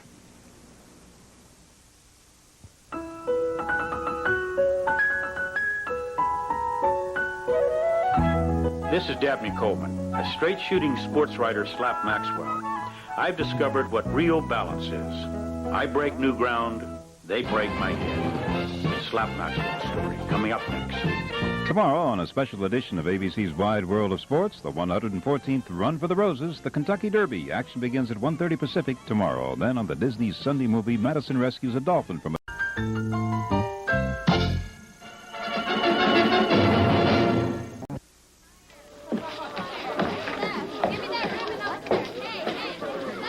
Left arm. Here you go. Hurry up, Heather. I gotta meet Marvin. I can't believe you're going to the homecoming dance with him. He's a little nerdy, isn't he? He's not nerdy. He's just smart. He's got dandruff in his eyebrows.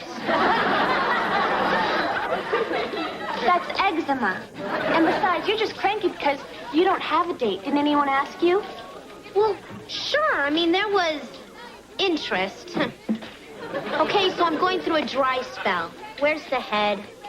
Down at the end of the hall next to the water fountain. The head of the statue? Oh. Well, if you ask me, Heather, you're much too choosy. Maybe. But I'm still young enough to believe there's a Mr. Right. Sure, like he's gonna walk right up to you and say, hi. Hi. Looks like you lost your head. Like my psychology professor was saying, one of the reasons Carl Jung split with Sigmund Freud was over their different theories of dream interpretation. Hey, Kev, all I asked you was, what does it mean if I dream of dancing naked with Pee Wee Herman? Wesley, you weasel! Turn that thing off! But I'm trying to shoot a video for school. Not while I'm taking my bath! What do you know? They raised the Titanic.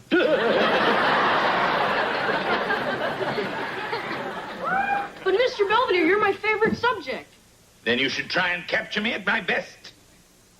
You couldn't capture that with a harpoon. Hey, I've got a great idea. How about a Mr. Belvedere housekeeping video? We can show how you cook and clean and unplug the John and everything. I have honed my skills for decades. I will not have them trivialized. But this is just what the public is crying for. If the public is crying, it's because you're on the loose.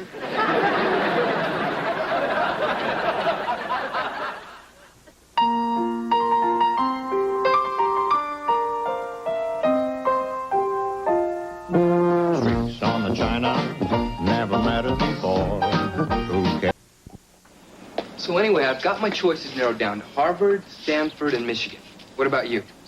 Well, I know I could get into Valley Junior College. My dad won't save the dean's life or something. Your dad's sports reports are terrific. I'd like to meet him sometime. You probably will. When it comes to guys, he has this weird kind of radar. Dad, this is Keith, who was helping me put decorations up for the homecoming dance. Oh, yeah. Heather, why don't you invite your friend in? Thanks. Oh, yeah. Come on in. If I blew this chance to meet George Owens, I'd never forgive myself. You know, I read your sports column for years. I used to clip it for my scrapbook. Sure. And doffing his cap, Willie Stargell rode off into our memories. No one had to ask, who was that masked man? For we all knew he was the soul of Pittsburgh. I wrote that 10 years ago. Stargell sent me roses. Keith, this is my mom. Hello. Right, you're the attorney. Heather has told me all about you. Between you and me, she's real proud of you. Keith. I didn't mean to embarrass you. Oh, that's okay. Well, look, I have to run. Football practice. Wait a second. You're not Keith Elliott, are you? Uh-huh. The all-state wide receiver? Oh, that was last year. This year I'm taking a couple of college courses, and it cuts into my practice time. Oh. Well, it was nice meeting you both. Yeah. Hey, why don't you walk Keith to his car? Huh? Go ahead.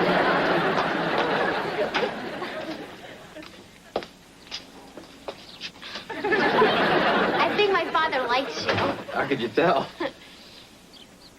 Listen, Heather, do you have a date for the homecoming dance?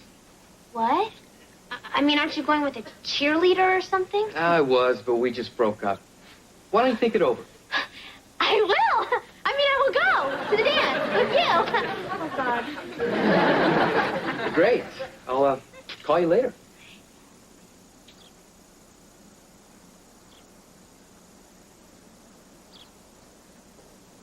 I'm Inga, your favorite Swedish maid. Good morning. Today, I'd like to show off my very wonderful Swedish meatballs. Don't they make your mouth water?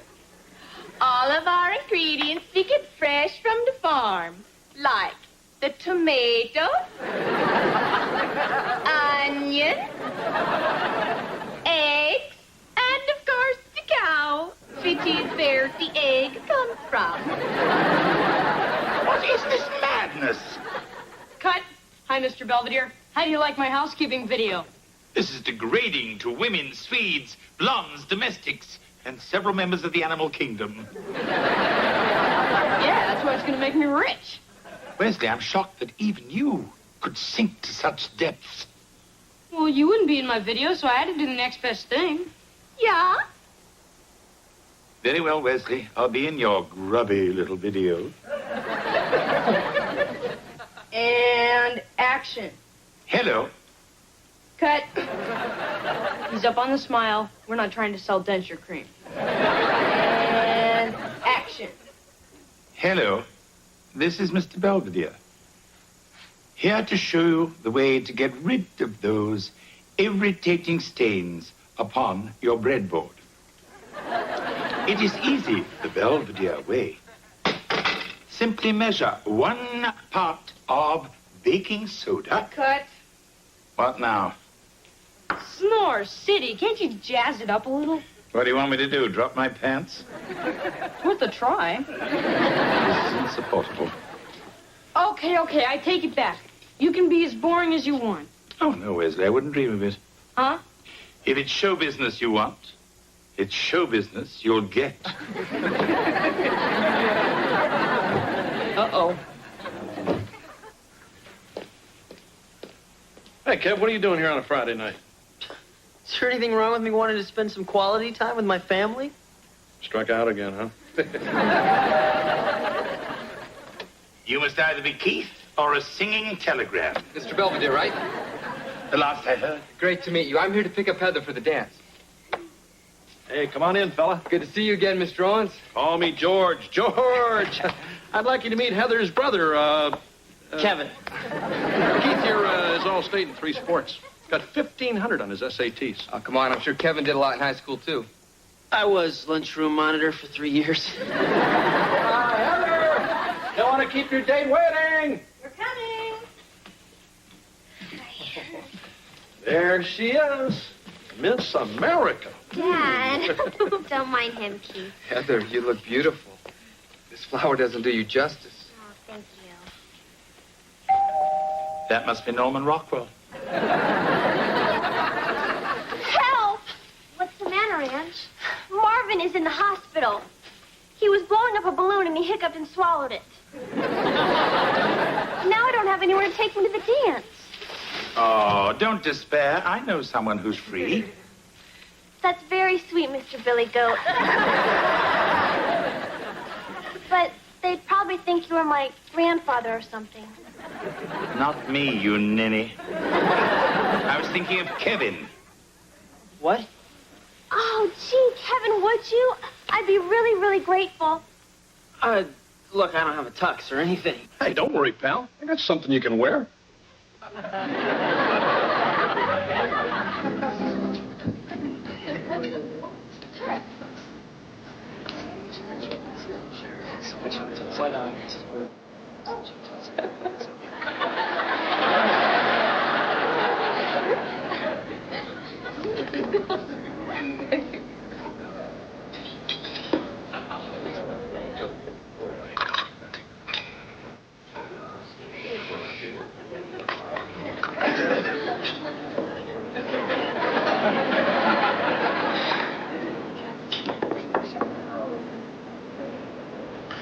They certainly dress the hell funny around here. Hey, look, my father wore this at his wedding, all right? This was a last-minute thing, okay?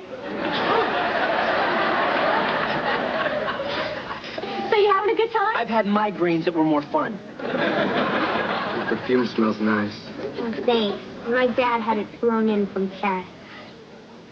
Well, I'm sure glad you didn't have a date. For once in my life, so am I. Where are we going? They're gonna announce the king and queen! Oh, good. Does this mean it's almost over? Come on, Kevin, you look adorable. I look like the Maharishi of Pittsburgh. Thank you, gods and goddesses.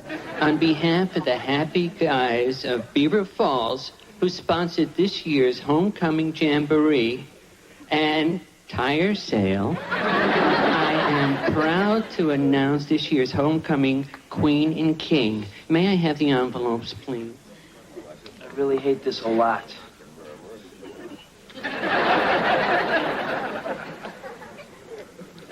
Van Buren's homecoming queen is... Oh, I can't wait. Angela Shostakovich. She'll be escorted to the stage by her colorful escort, Kevin Owens. Oh, no. I'm not going up.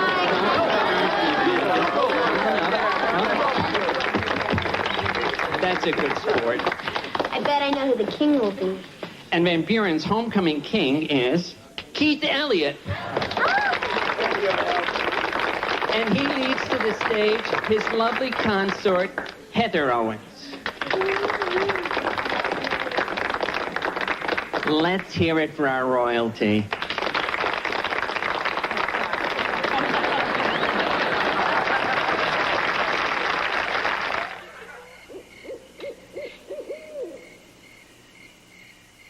I've never been up here before. The view is really beautiful.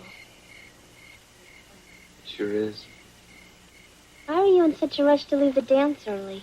I was tired of sharing you with the crowd. I wanted to have you all to myself. Really? You know, if I had my way, I'd have named you my queen.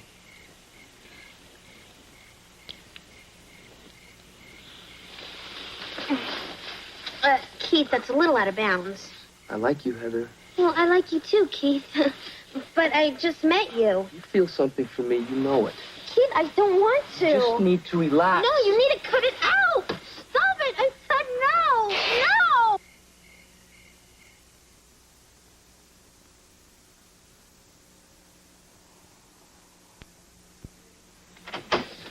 Hi, everybody. Hi, Kev. Hey, Kev. Hey, honey, we saw your picture in the paper. Huh? Yeah, the homecoming dance. Look, a great big picture of the four of you. Oh, boy. Maybe if I hurry, I can buy up the rest of the copies. Hey, kitten. You see this? Looks like you guys had the time of your lives. Uh-huh. What's the matter with her? Oh, George, she's still in a swoon over last night. Come on, Mr. Belvedere. How long can it take to get ready for a dumb dusting lesson?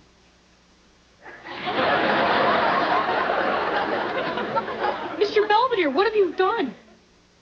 I have decided to take your advice about jazzing up our little production. After all, if I am going to be a star, I should look like a star. Yeah, but why Dracula? Well, if I am to dust, where is my feather duster? Quickly, where are the props? Right here. Okay, can we just get started?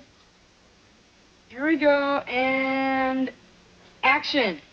Dust, you say? In the words of the immortal bard, whether 'tis nobler to dust the mantle or wipe it with a polished cloth. Aye, there's the rub.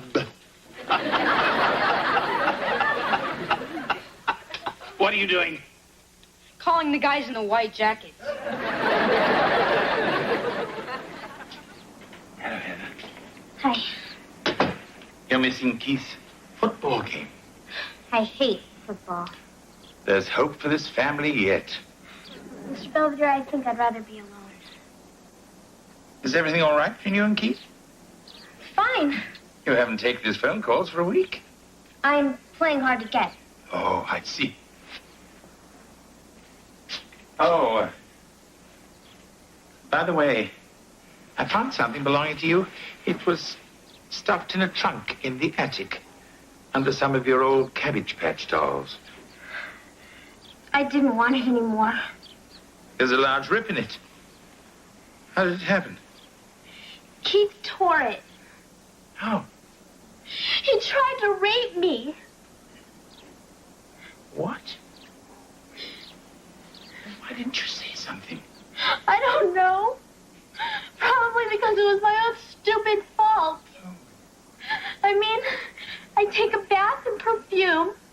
I practically pour myself into this dress. And then I leave early with the jerk. Just so we could go park up on Makeout Mountain. That entitles him to assault you? He thought so. Oh, Heather. You must tell your parents. I'm afraid to. They never believe me. They think their precious Keith can do no wrong. Well, perhaps you should give them a try. Hey, we're back. And the sooner the better. Come on. Oh, hi, honey. Hi, Mom. Mom, Oh, Heather, you should have seen Keith today. Look, there's something that I need. He scored 3 touchdowns, 1 on a punt return. I mean, this kid could go all the way to the NFL. Speaking of going all the way, there's... Oh, you know, we spoke to Keith after the game. He was so disappointed you weren't there to cheer him on. Yeah, kitten. You ought to show some interest. I mean, guys like him don't grow on trees. No. They swing on them.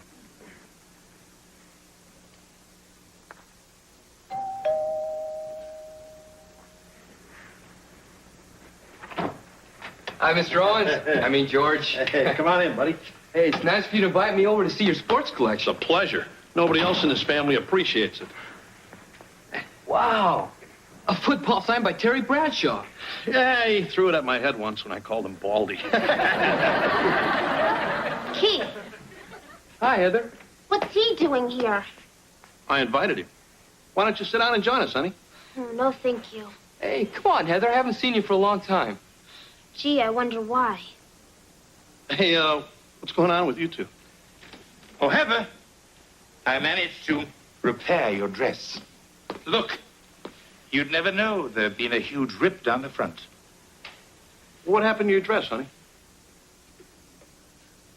Why don't you ask Keith? What's he talking about? Beats me. You liar!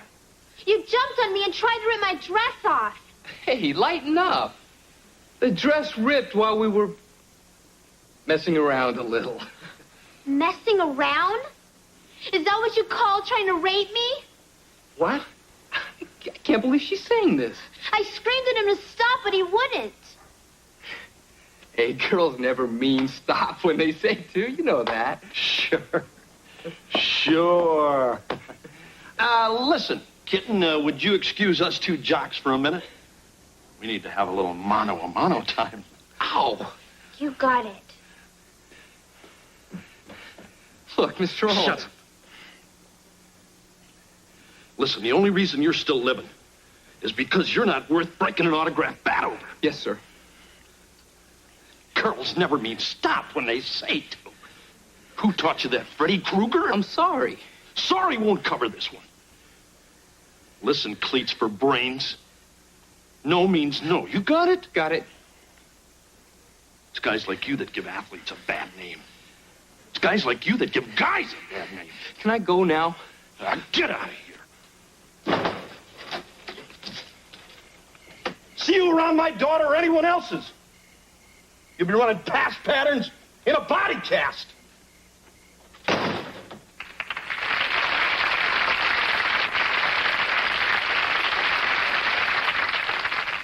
Well, honey, why'd you wait so long to tell us? I don't know. I was ashamed. I thought it was my fault. But you didn't do anything wrong. Thanks, Mom. Heather, we're your parents, and you can come to us with anything. Yeah, even if it seems like we're too old and dumb to understand. So are you okay? Yeah, I'm gonna be fine. Hey, Kitten, another thing I don't get. I mean, Keith's a pretty big guy. How'd you get away from him anyway? Well, Dad, I did what you always taught me to do. I kicked him where it would hurt most. Ooh, hey, that's my girl. Yeah.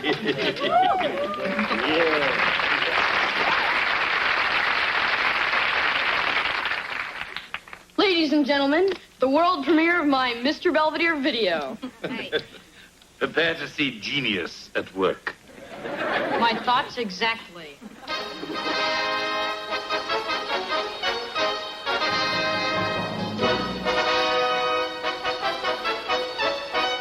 I'm Mr. Belvedere, here to show you how to get rid of those irritating stains on your breadboard. It's easy the Belvedere way. Simply measure. But there are two in Belvedere's. One is a dedicated, sensitive housekeeper. The other is the housekeeper from hell.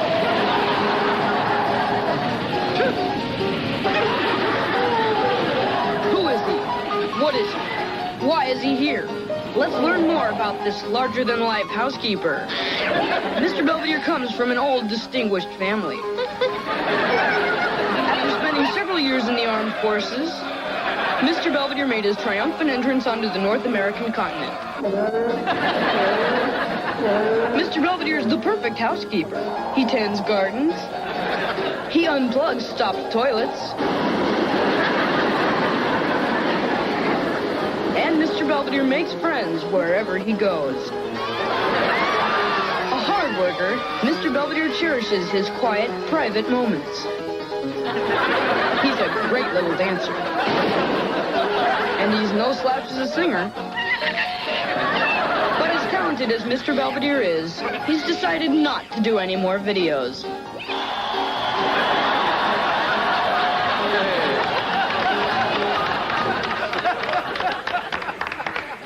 Well, Mr. Belvedere, what'd you think?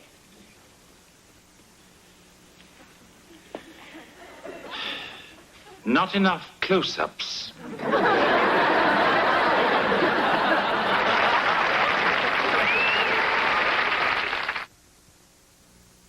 Mr. Belvedere will be right back. With the help of her family, Heather is turning a bad experience into one of personal growth. As for Keith, I think he'll be out of circulation for a while. It seems a little birdie told his parents about his recent exploits. I wonder who that could be. Meanwhile, I've abandoned my quest for stardom. I suppose I was a bit dazzled by the thought of my name and lights. Come in. Mr. Belvedere, could you turn this thing off? It's keeping me awake. Show business is my life.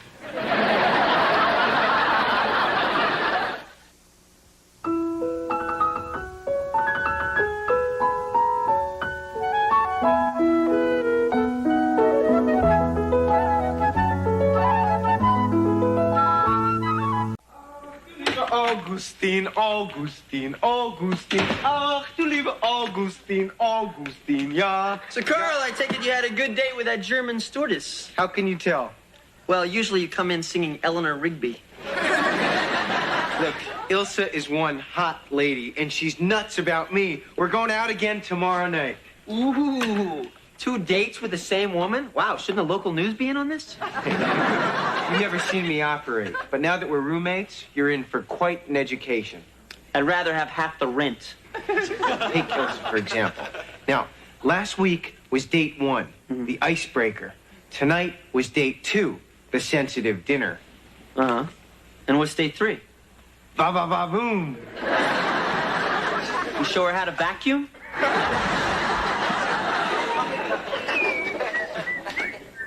Oh, boy, I hope after all this work these cookies sell at the bake sale. Why didn't you just ask Mr. Belvedere to make them like last year? They were gone in 10 seconds. That's because he ate them all. Well, how are they coming along? Not that you could ever make cookies like Mr. Belvedere. I wouldn't be too sure.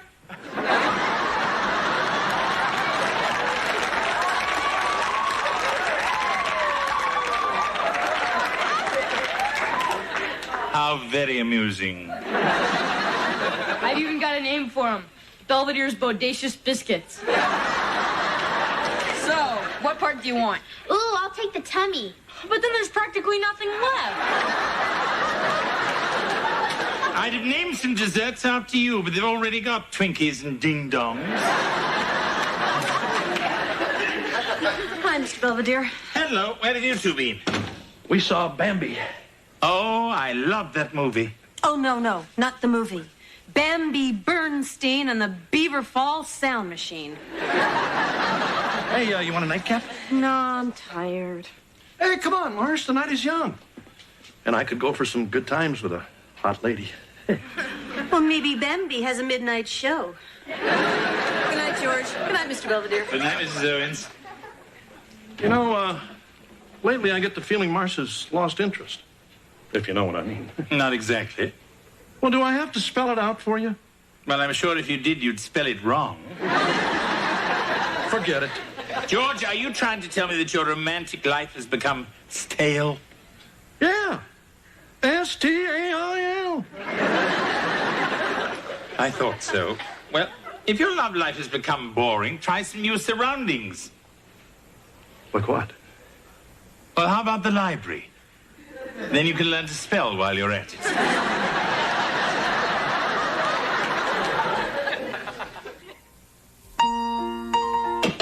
Hurry up and change clothes. Ilsa's coming over. Carl, I'm up to my elbows in kitchen glove. Then I have to fix Mrs. Cicchini's radiator, and then I have 2 finals to study for. She's bringing her roommate for you. Yeah, but I gotta change clothes. So, what's her name? Ava. She works with Ilsa. You mean she's a stewardess? Yep. All right. So where are we gonna take her? Oh, look, Kev, this is my 3rd date with Ilsa, and you know what that means. You finally pay? Look, I'm taking Ilsa back to her apartment, and you can take Ava wherever you want. It's them.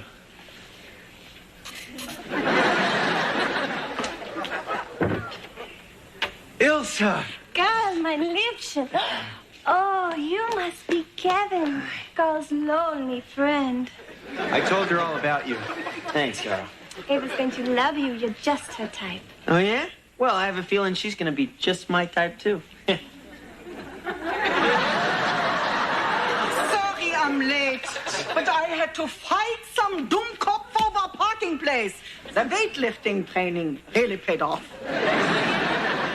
Das ist Ava. Oh, boy. Hey, your cookies were a big hit. What are you talking about?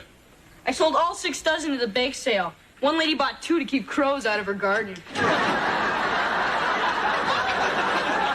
Well, at least it's all over. Not quite. Why are you baking more of those ridiculous cookies? I'm going to market you worldwide. What? Belvedere's Bodacious Biscuits. By the time I finish covering the town with these, you'll be more famous than Amos.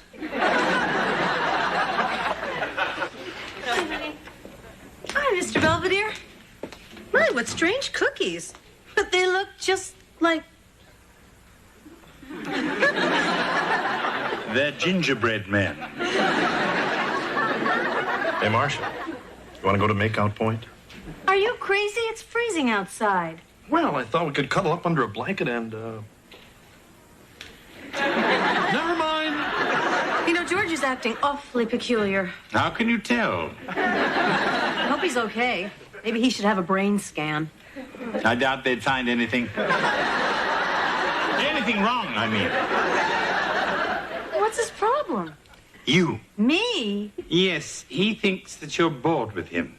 So I advised him to try different venues for your romantic escapades. Oh, well, that explains the dancing in your bedroom. Unfortunately, yes. Oh, and him wanting me to play Tarzan and Jane in the basement. What have I started? Well, now that I know what he's up to, maybe I'll cooperate. Buddy, best friend. You didn't meet. Oh, a couple of stewardesses got sick. She had to work a flight to Dusseldorf. Tough break. For you, too. They need you on the flight. Oh, gee, that's too bad, really. Well, I'll see you. Well, we still have our ride to the airport all to ourselves. Oh, no, see, Oh, Ilsa, those ruby lips, that golden hair. You can fly me anywhere. Warming up for Valentine's Day? What are you doing here? Oh, I brought back some of Kevin's tapes. By the way, who is that lady carrying Kevin out over her shoulder? Oh, that's Ava. At least he's making body contact. What's wrong, Carl?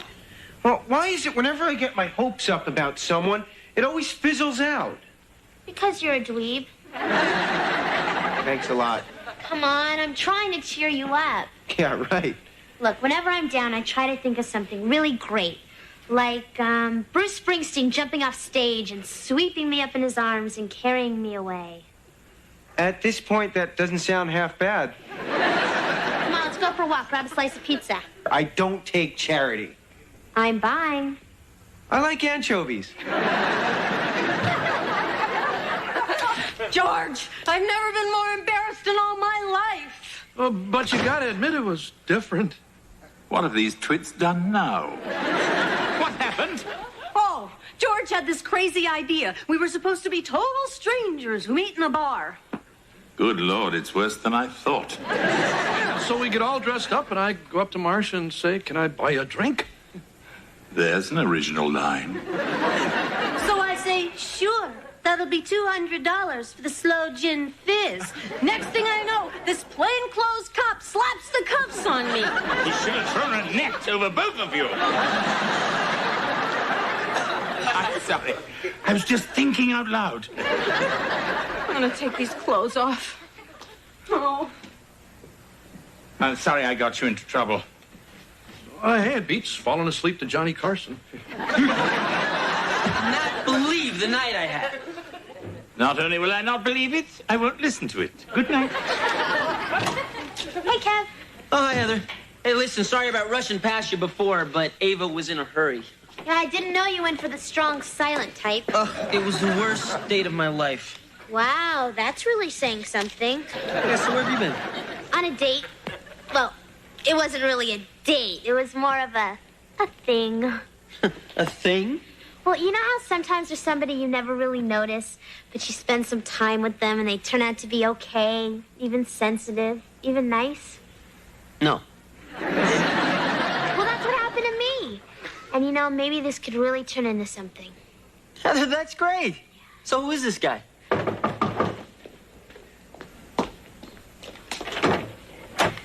Here you go, Heather. You forgot your purse. Oh, thank you, Carl.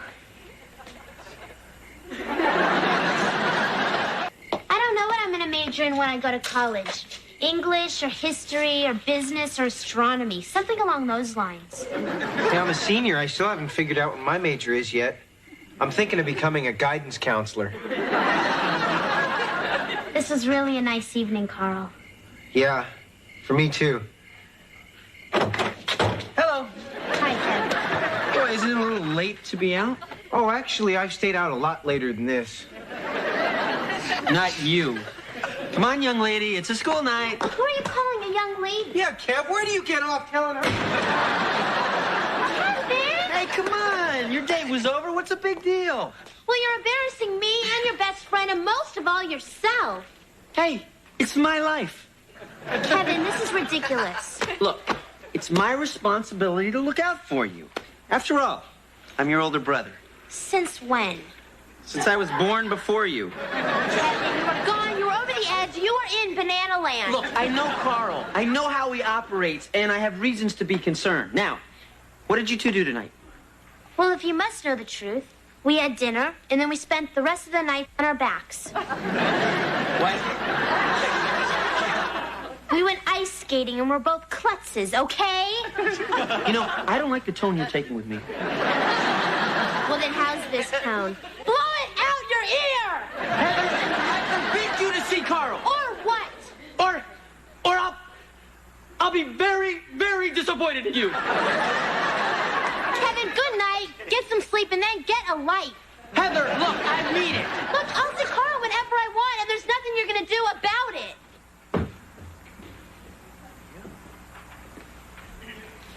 Okay, now if you can guarantee worldwide distribution, I think I can get Don DeLuise to be our spokesperson. Sorry, wrong number.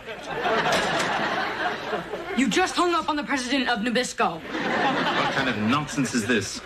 It's not nonsense. I almost had a deal with Keebler, but they were afraid you'd give their elves a hernia. I'm surprised you didn't call Pillsbury. I did. They said they already had it, though, boy. I think this has gone quite far enough. Hey, I'm just exploring free enterprise. Keep it up and you'll be exploring a lawsuit. What about my cookie empire? That's the way the empire crumbles.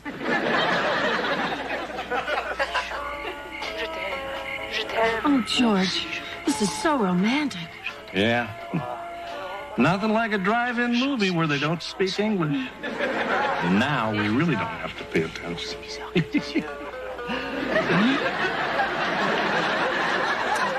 They sure don't put enough melted butter in the popcorn. Oh, you want some cheese sauce for my nachos? Oh, sure, why not? Boy, get a load of those two in the next car. Wow, they're really going at it. Pretty hot for a couple of old-timers. You know, I think it's really neat when old people can still get passionate. Oh, my God! It's my mom and dad! What?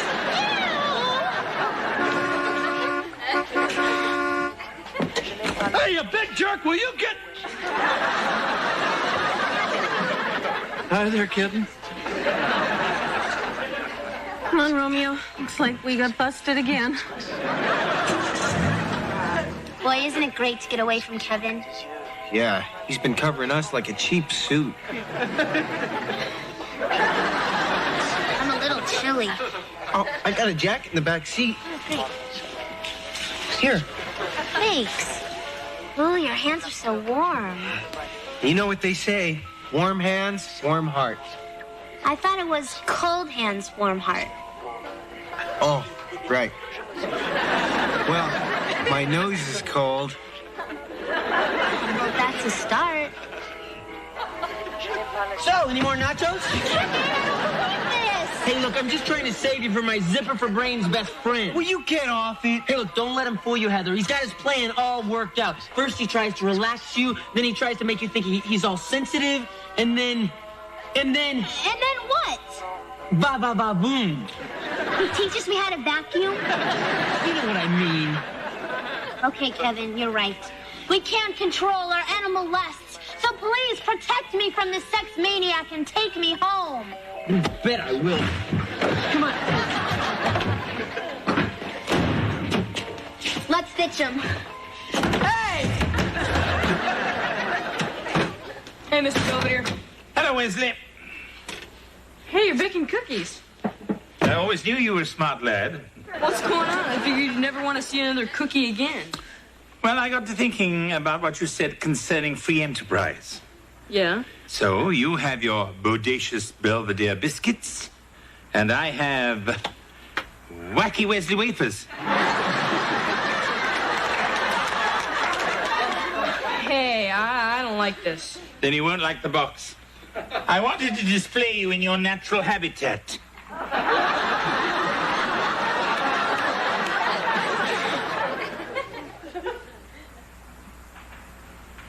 What's that say? Kevin is acting insane. Oh, I thought it said Kevin is anti-mame. This is ridiculous. We can't even talk to each other with Kevin around. Hey, you know, I haven't seen him in a while. Well, wherever he is, he's probably listening. I am not. Well, no snakes in there. Listen, Heather, I'll be upstairs if you need me. I'll get us some sodas. Better get 3.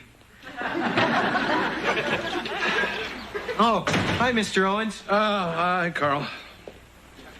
Look about the drive-in the other night. Oh, don't worry about it. That's why people go to drive-ins. Except for me and Heather, of course. We were brushing up on our French. Forget it. It's just Marcia and I can never seem to be alone. I know what you mean. Hey, I know the perfect place where you could be alone. Oh, yeah? Hey, where are they? Oh, Heather and Carl, where'd they go? they made me promise not to tell you.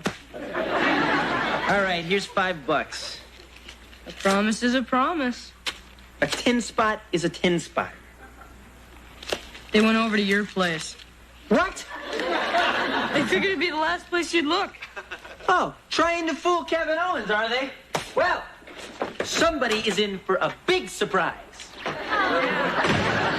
Yeah, and it cost him $10. Mission accomplished. Great work, Wes. Hey, it was a snap. I mean, we are talking Kevin here. I hope I'm not too late.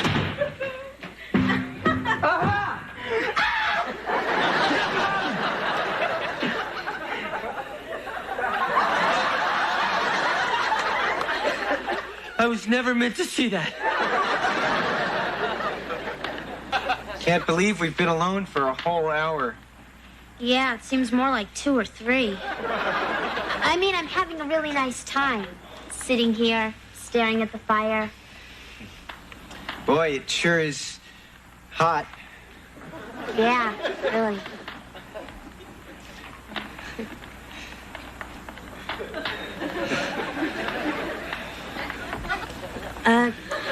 Carl, do you get the feeling we don't have all that much to talk about?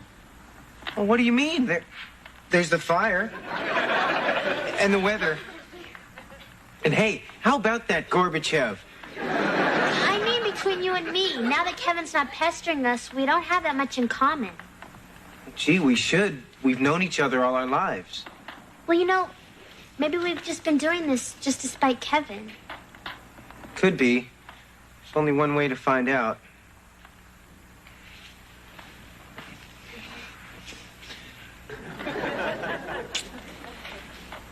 Oh, Carl, Yeah? that was awful. For you too? You know, maybe we're better off just being friends. Yeah, that's not a bad deal. Not bad at all. Do you want to watch some TV? Sure.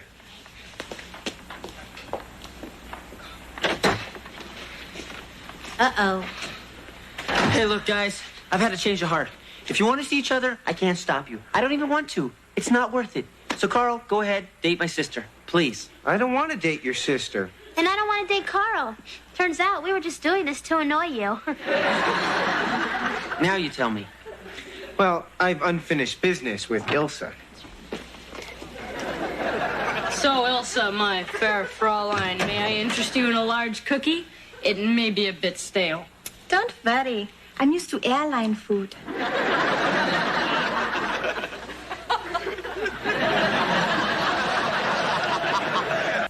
My advice to George seems to have worked, albeit in a roundabout way. Although he and Mrs. Owens never found the perfect romantic spot, they had such fun trying that it rekindled a sense of adventure. Now they've come to appreciate the friendly confines of their own bedroom. As for the cookie wars, Wesley and I have called it truce. We've decided to dissolve our businesses. All that's left now is to dissolve the inventory.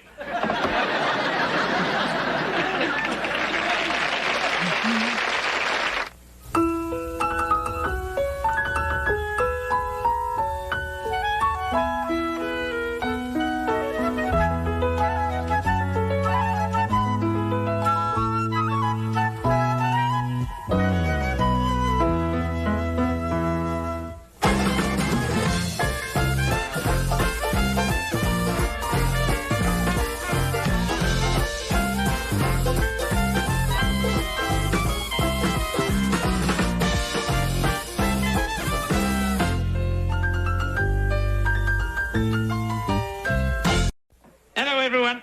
Lynn! Hello, Ralph. Hi, Lynn. Gotcha. What's new? Hopefully those lemon crullers. Well, it looks like it's feeding time at the zoo. It must be, Luan. You're out of your cage. Do you want me to put these in a box, or are you just going to stand over this tray and graze? Oh, lovely. Lemon crullers from a sourpuss. Oh, what do you know? Tart remarks from a limey.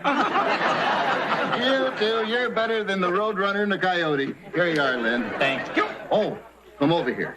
I want to show you something. Oh, Ralph, it's not going to be another of those practical jokes. No, I promise. Oh, good. My eyebrows are still singed from the last one. No, this is more of a tribute to my best customer, Lynn Belvedere.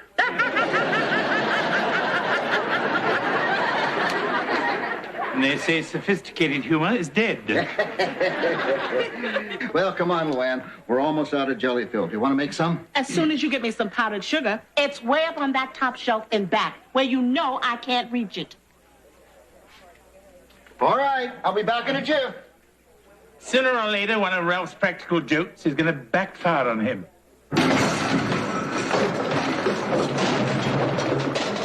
Maybe sooner than we think.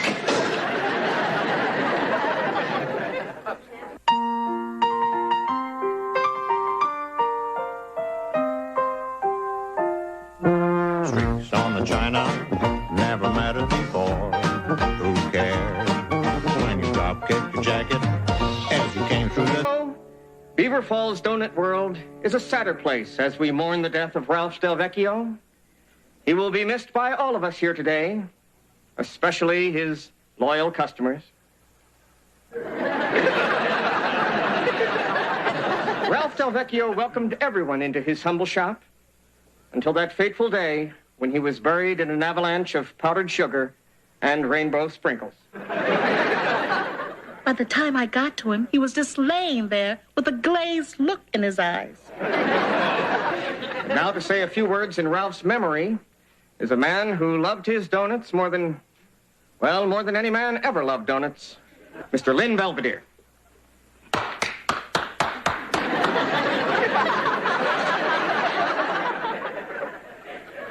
In honor of Ralph's memory, I have written a poem. It is called Ode to the Donut Man. The donut man has gone away, only crumbs left on the tray. The deep fat fryer is silent and still. No lemon crullers left to fill. No maple logs or cinnamon buns. No jelly-filled or powdered ones. No bear claws puffs or apple fritters. No devil's food. Thank you, Mr. Belvedere. That was very sweet. But there's more. Save a little something for the graveside. Ah, indeed.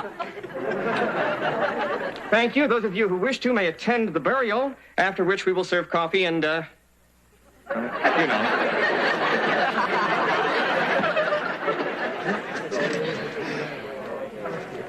Mr. Belvedere, that was lovely. Yeah, real food for thought. Well, Lynn, that was some send-off you gave old Ralph. I never knew you could speak that way. You mean in verse? No, with your mouth empty. Well, at least Ralph is in a better place. Obviously. You're not there.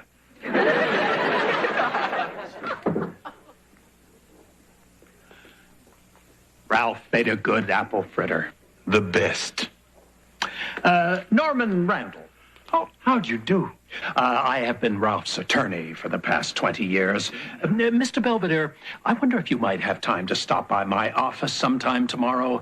Ralph left you something in his will.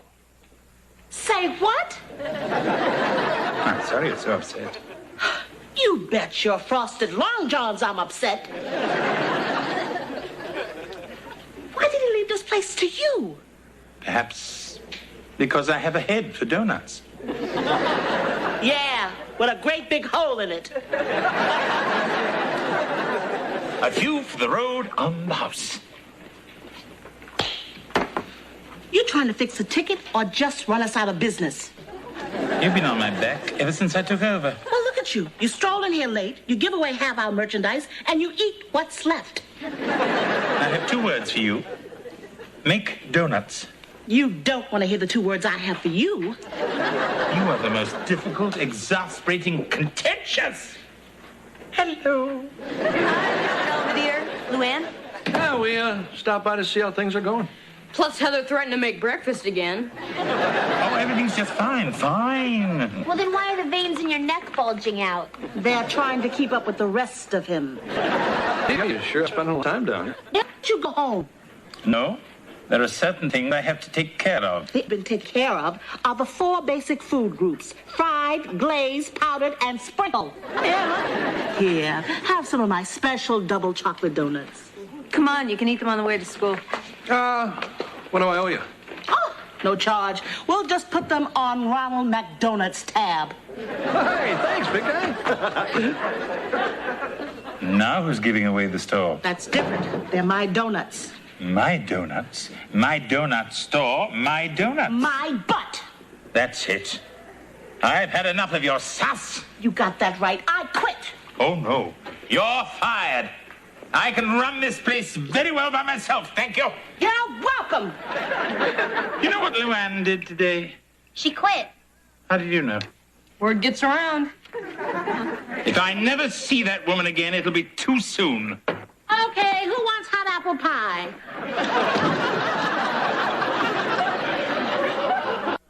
This must be a nightmare. Yeah, if I pinch myself, maybe I'll wake up.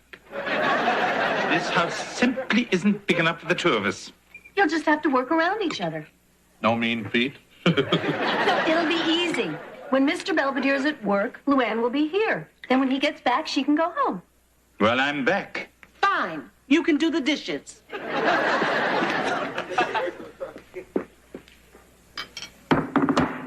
You sure made a lot of food. Breakfast is the most important meal of the day. Why is that? Because I said so. Morning. All right. Good morning. Wesley, get that plastic vomit off my plate. Those are cheese grits. Oh, well, I just wanted a root beer. Root beer? Is that the kind of breakfast you let your daughter have? You know, Heather, she's right. You should sit down and have a balanced meal. Well, I'll see you tonight. Bye. And where do you think you're going? Oh, to court. I have to argue a case. Not on an empty stomach, you're not. Oh, Luann. Don't Luann me. You just got finished telling her to have a balanced meal. Now, was that a bunch of hooey or what?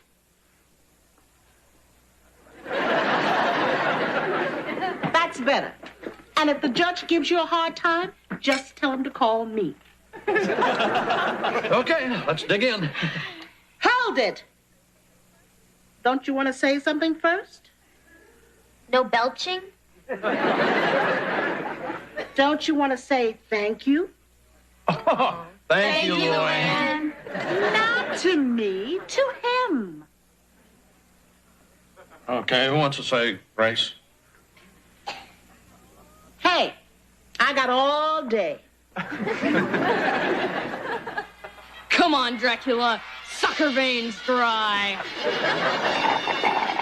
What are you doing out of bed? Watching Shakespeare Theater. Get back to your room. Come on, Luann. It's late. It's 8:30. Get going. Luann, I don't think you know who you're dealing with here. I'm Wesley T. Owens, and I can be a lot scarier than Dracula. Oh, yeah? Yeah. Fine. Go ahead. Watch anything you want. That's more like it. And in the morning, I will tell your parents about that secret Swiss bank account of yours. How'd you know about that? Maybe you don't know who you're dealing with. Okay, I'm going.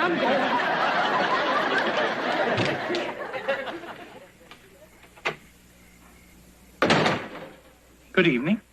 It was till you arrived. Ah, it's awfully quiet. Have you killed everyone? No. I worked them, fed them, and put them to bed. Oh, come now. You expect me to believe that after one day you've managed to control this family? Oh, impossible. And where do you think you're going? I want a cookie. You've already brushed your teeth. Now get back to bed.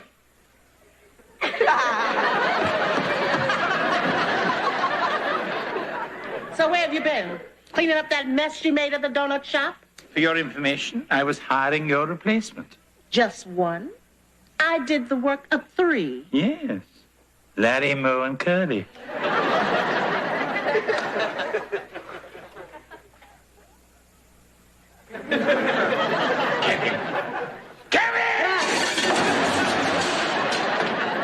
You are supposed to be working. I was taking a break.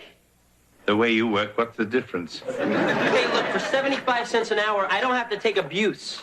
Customers will be pouring through that door any second. Now, you got the hang of that machine? Yeah, it's no problem. My first batch should be draining by now. Well, let's have a look.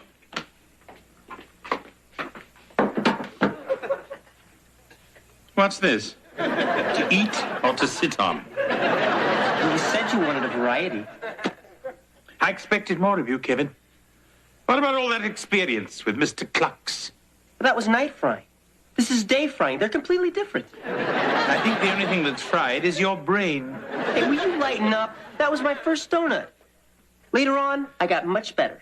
Oh, yes, much improved. What do we do with that? Well, we can put jelly in it. It's easy. Look, you just take this, you stick it in the donut, and squeeze.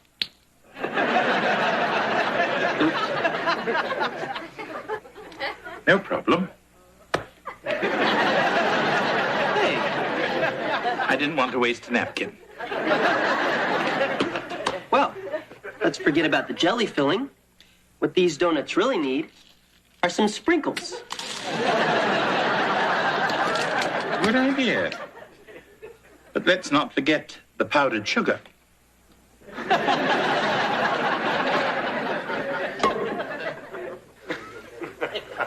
Or the whipped cream.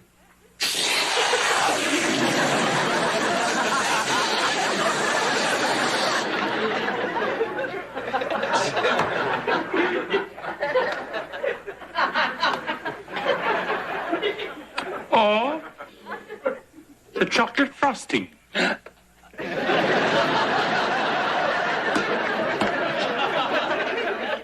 You know, Kevin, you look much better than your donuts. Very funny. Good morning, officer.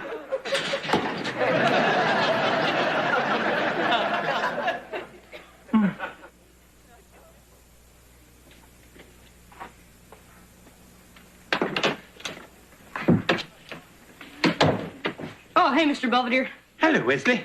What can I do for you? I'm very busy. But there's nobody here. Well, they're all in the bathroom. Where's Kevin? He doesn't work here. Why not? Creative differences. Oh. Can I have a donut? Well, only one. You see, they're going like hot cakes. Maybe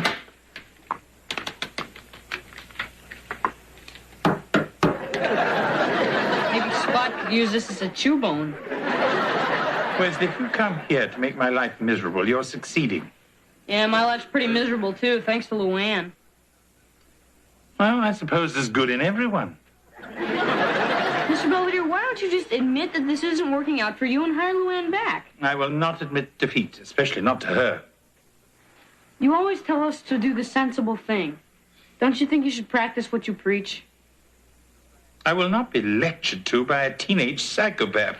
Now, if you'll excuse me, I have some donut holes to glaze. I'll take a dozen. Dad needs some new golf balls.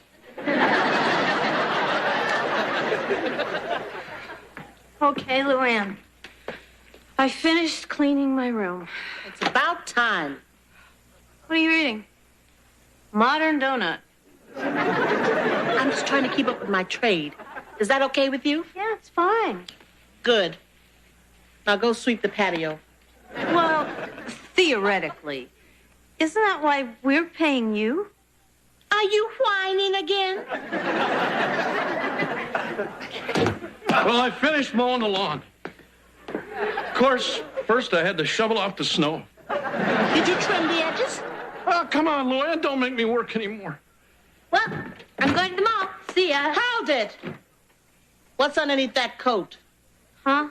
Come on, let's see. Just how are you supposed to sit down like a lady in something like that? Mom. Oh, come on, Luann. That's not so bad, and it's in style now. Honey, go change. Are you going to let her run our lives like this? You know, I never thought I'd say this, but I wish Belvedere was back. Me too. Well, I just went to see him, and he wants to come back, but he's too stubborn to admit it. And I think Luann wants to go back to Donut World. Well, maybe if we got her and Mr. Belvedere together, they could work things out. Or kill each other. Well, either way, we win. Look, maybe she'll just mellow out. Dinner in 5 minutes, if you pass fingernail inspection.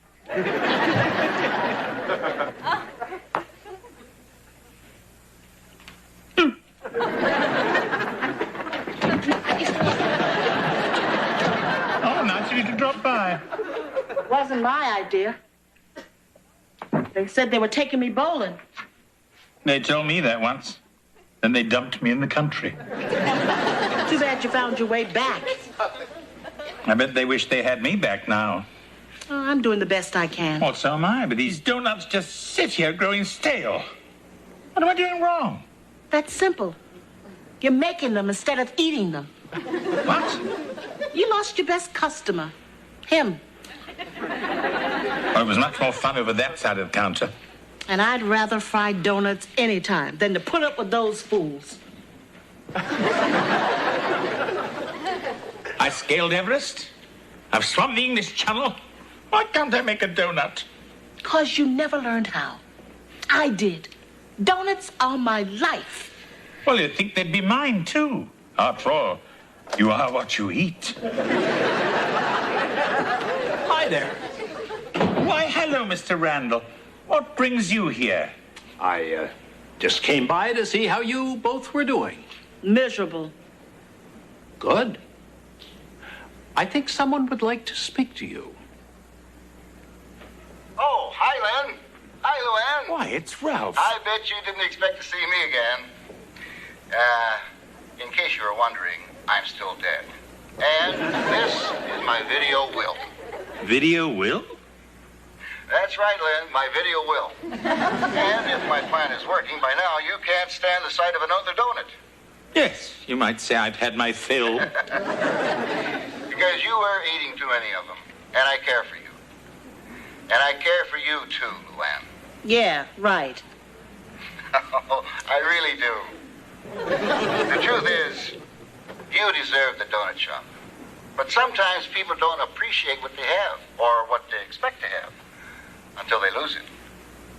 So, Are you two with me so far? It's really quite simple. I hereby bequeath 90% of Beaver Falls Donut World to Luann Braxton. The other 10% to Lynn Belvedere, just to give him a little incentive not to eat up all the profits. Plus, you two together should keep the customers entertained.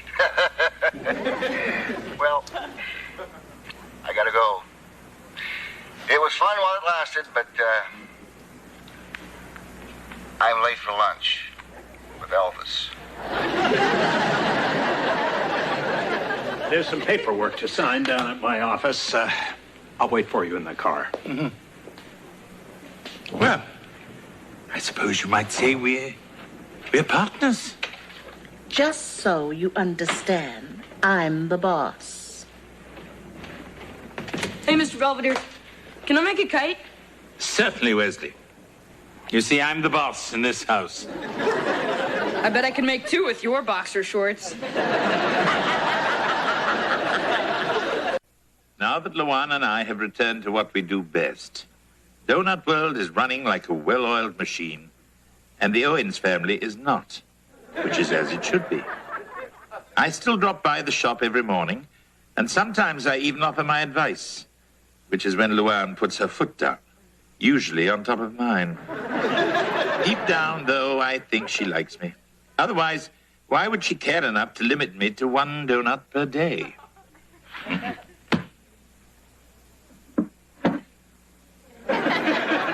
Then again.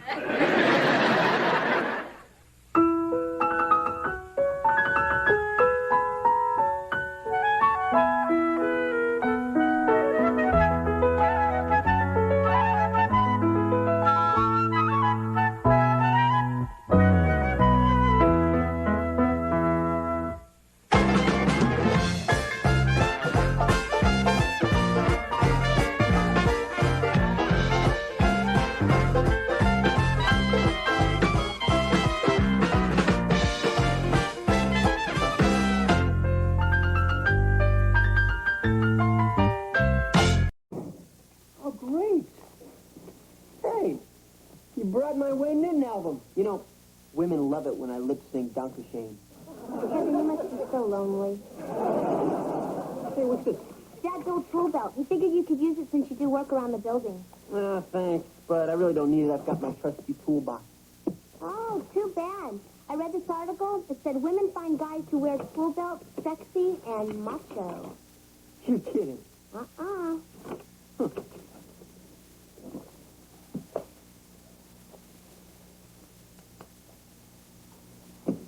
Well, how do I look? Like a geek wearing a tool belt. Hi. Hey, guys. How's the movie? Gross and disgusting. Just like the person who recommended it. Hey, it was great. It was all about this guy who's half man, half rat, and he comes out of the sewer to eat people. Actually, I kind of liked it, but then I'm always a sucker for a movie with good songs. Well, here's the mail. Oh, great. Hey, this is that orange genealogy thing I ordered. You mean our family tree? I'd like to learn about your ancestors, George. Are they from this planet? As a matter of fact, the Owens are a very distinguished family, right? You bet. According to this, they got kicked out of Wales in 1546. Something about starting to play. Well, Dad, didn't you tell us there was an Owens at the first Thanksgiving? It says here they made him sit at the kids' table. Well, look, there was a Walter Owens at the Alamo. Yeah, the tour guide. I heard that. I didn't say anything. You don't have to. I can see that look on your face. What look? That stuck-up British look. Like you were related to knights and kings, right? I wouldn't say that exactly. But then again, I wouldn't deny that I come from a notable English peerage. Hello, Lily. How's me boy? Mr. Belvedere, who's that? Who does it look like? Henry the Blinkin' Ape? What's this old man say?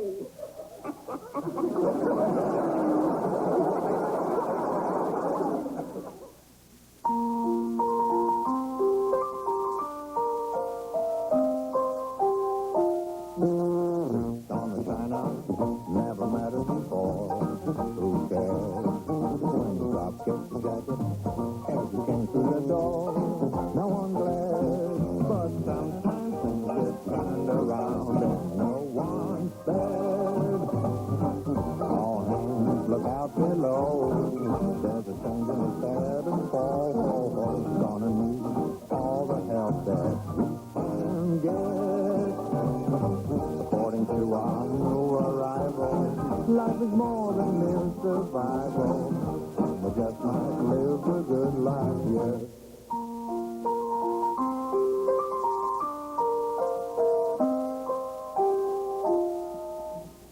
Margaret Belvedere. Just call me Peggy. Hi, Peggy.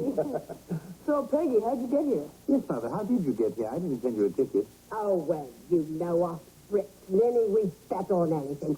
I won 2,000 pounds on a little wager I made with a certain Mr. Sneed. Oh, what did you bet on?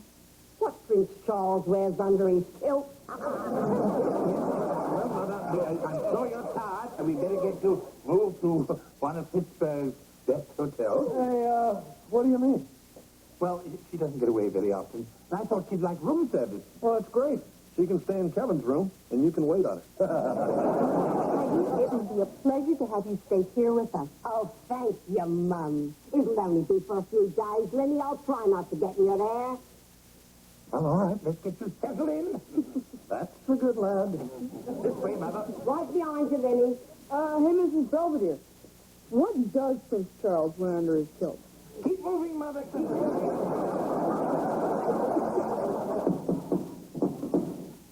Hi, Kenneth.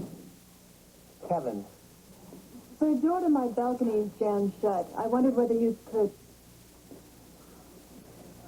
come up and fix it. Yeah, no problem. I'll be there as soon as I'm finished here. Is there a problem? Oh, no. It's just nice to come across a real man for a change. A man who can work with his hands. Nice tool belt. And I just love the way it hugs your hips. Thanks. You know, I've written you off as one of those college kids who whines and studies all the time. Whoops. So listen, maybe we could get together sometime? Have some fun? I don't know about you, but I'm already having fun. How about 8 o'clock tonight? You're on. See you then, macho man. So what are your plans for today? Oh, I was hoping Lenny would show me the sights. Oh, Mother, I'd be happy to show you around, but I really can't take the time. However, I'd be delighted to set you up in the patio, where you can sit quietly and knit. Nick. I'd rather have me teeth pulled. Well, Peggy, as long as you're here, Mr. Belvedere can take off all the time he wants. Yeah, big guy. Just like you always told us. Family comes first. Did I say that? See you later. Bye. Blimey, Lenny. Looks like just you and me. Blimey.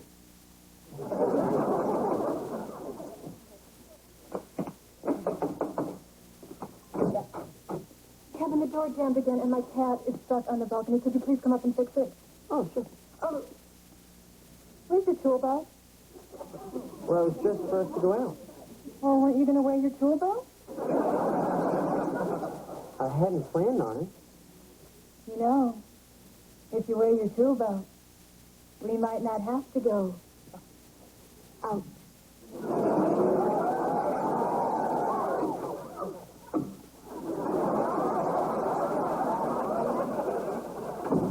Oh, the poor kitty must be cold out there. Sort of the opposite of how I feel. Let's see.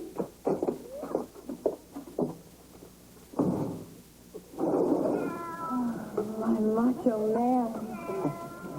Come here, kitty. Here you go. Yeah. Hey, you know something, fella? I think the problem's on the outside. This will just take 1 second. Kevin, you're letting all the heat out. Oh, sorry.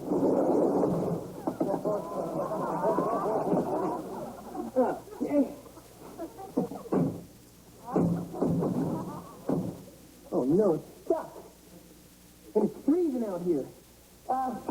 Mrs. Paula, you're going to have to call the fire department. I got to get off of here. I have a better idea. Why don't you climb up to the roof? What? We're on the top floor. Just shimmy up and walk down the stairs. Paula, we're 4 floors up. Oh, you little tease, you. Paula, I don't think it's such a good idea. Kevin, I nearly lose control just thinking about you climbing up my wall. Up we go. This is unbelievable. You're telling me. Play your feet. Climb, baby, climb. Climb. Come on, come to Mama. I'm almost there, doll. Coming, you hunk. In a minute, you'll be all mine.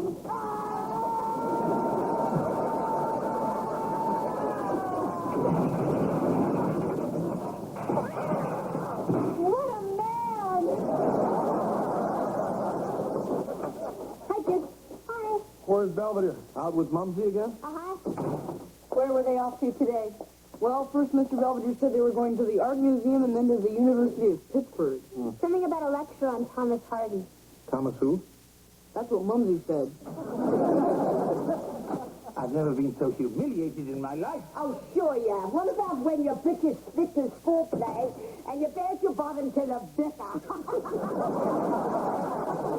Hey, what's going on, big guy? They starting to give balloons away at lectures these days? You were certain someone we were asked to leave the lecture. I believe it had something to do with me snoring. Actually, it was your popping your bubble gum that had us forcibly removed. So where did you guys go?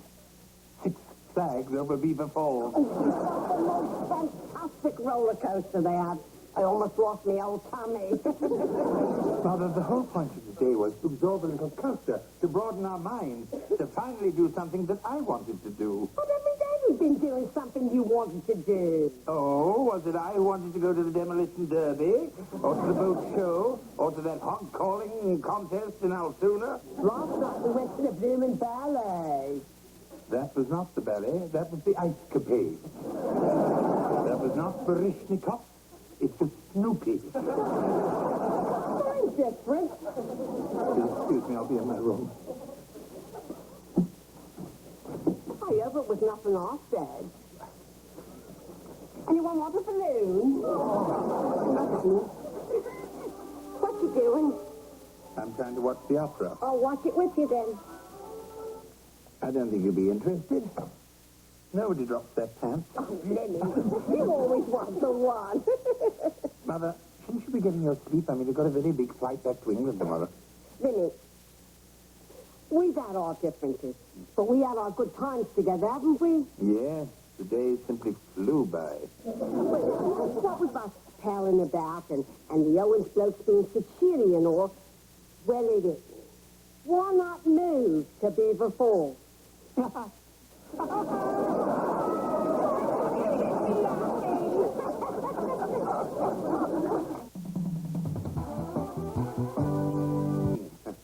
Here. Mother, I think you're just infatuated with things American. The appeal wears off very quickly. I notice you're still here. We'd be together. Think of it. I am. Hey, big guy, can I see you for a minute? Yes. What's the matter with you? That's your mother you're trying to bounce. Well, I have her best interest in heart. She'd be far happier in England. She's no spring chicken. She's not going to be around forever. Her mother lived to be 117. Oh, George, I hate to say this, but you're right. I'm behaving abominably. Well, what do you know? I was finally able to give you some advice. Big deal.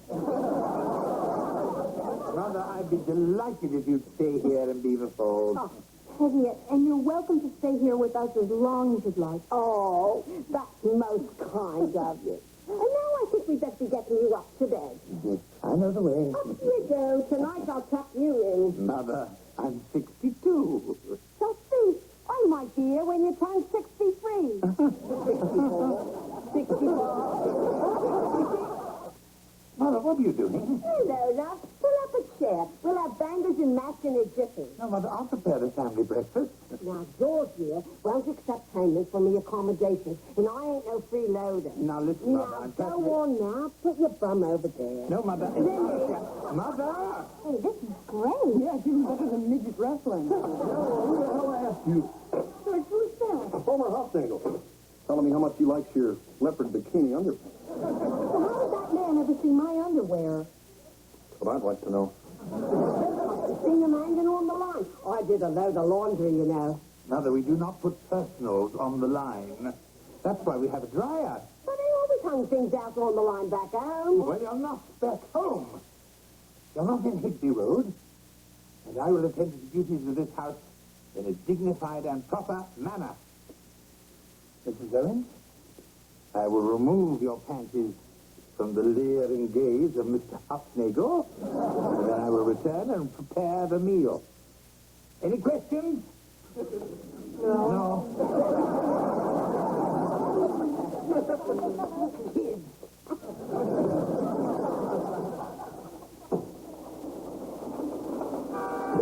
Hey, Mr. Belvedere, what you watching? Throw Mama from the train.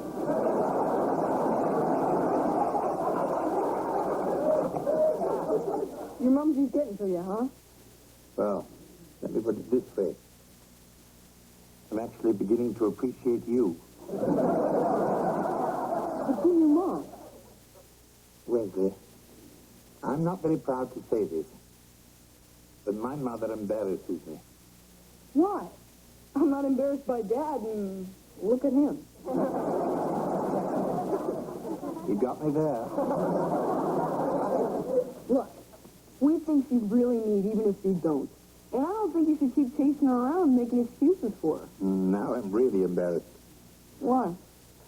because you're right. Well, where are you going? Did I ever tell you that my mom loves chocolate-covered cherries?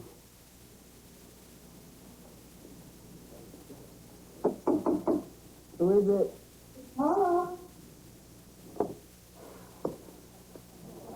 You're right there.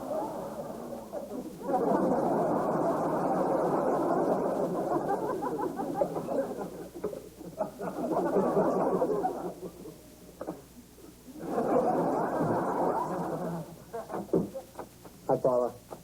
Hi, Kevin. Ooh, you have a new tattoo. Yeah, I put it on myself. You know, I haven't seen you for a couple of days. I've missed my macho man. Yeah, well, I've been recuperating. From what? Well, from getting thrown off that mechanical bull in the country western bar. That was so sexy. Yeah, and for almost getting killed at the motorcycle rally. Well, honey, I thought you said you could ride a motorcycle. Yeah, I can, but I've never done it through a funnel of flames.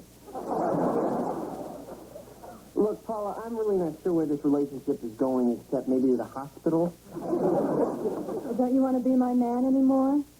Oh. My Sylvester Stallone, Mel Gibson, and Harrison Ford all rolled up into one Kebby Webby? Well, I just think I...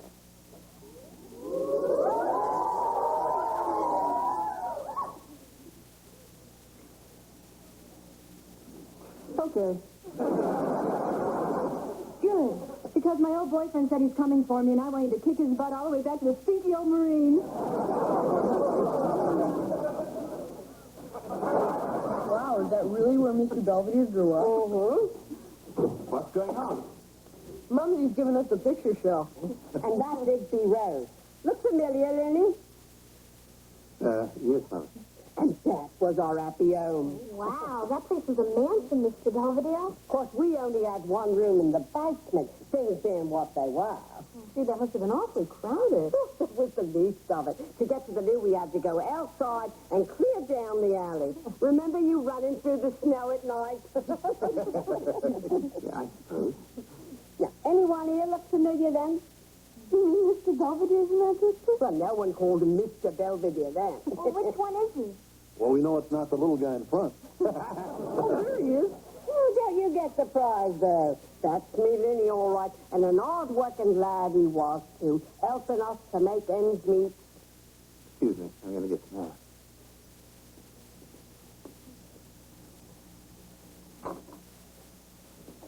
Oh, hello, Kevin. Man, I really blew it, Mr. Belvedere. I mean, I put on this stupid tool belt and got all machoed up for this girl, Paula. And now her boyfriend, who's a Marine, is going to grind my face in a hamburger. I should have talked to you. Why? Because you would have said, Kevin, you're acting dumb. You would have told me, hey, look, you're not a macho guy, but that's okay. Be yourself. Don't run away from who you are. That's what you would have told me, right? Yes, I would. Thanks, Mr. Belvedere. I've got to go straighten a few things out. Hello, Denny. Oh, hello, Mother. You okay? I'm fine, Mother. So what you standing out here for? Well, I'm trying to limit my exposure to Wesley. Wasn't him that drove you out of the room. It was me. Suppose if I stayed around here long enough, I'd drive you out of the whole blooming town. You were just being yourself, Mother. And I get the feeling you're not too proud of what that is. No, Mother. What I'm not very proud of is me. You, those photographs, that's what I really am. It seems that I've spent a lifetime trying to deny that. You remember what you used to say to me when you come running home carrying all them big books from school? You'd say, Mumsy, someday I want to be a fine English gentleman. That seems a long time ago. When I see your picture in the paper with Churchill or Gandhi or even that Robert Goulet, I'd hold it up in the pub and I'd say, that's me, Lenny. And we'd all raise a pint to me boy. Sometimes I'd even raise two. I'm sorry if I behaved badly to you, Mother. I'm sorry if I embarrassed you in front of your friends. I love you, Mumsy. I love you, Lenny. It's the same, the old world over. It's the poor what has the blame. It's the rich what has the pleasure.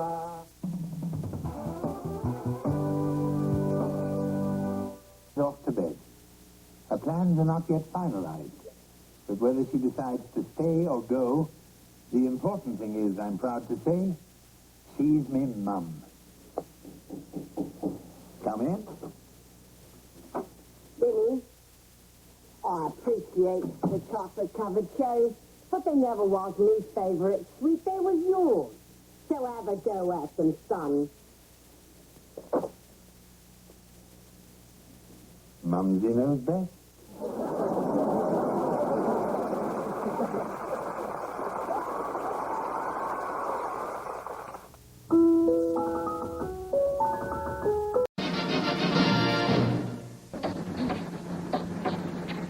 No.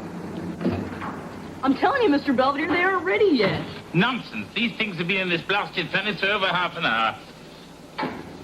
Impossible. It's still wet. I think I know what the problem is. Yep, the other clothes can't get dry because of these. Your bloomers keep soaking up all the hot air. It's your father's fault. Why does he always insist on fixing our washing machine himself? I think he likes electric shock. He can use the therapy. Hey, lighten up, Mr. Belvedere. Just remember what Kevin always says. Laundromats are a great place to pick up chicks. I thought he always said laundromats are a great place to pick up change. Yeah, well, just watch him master at work.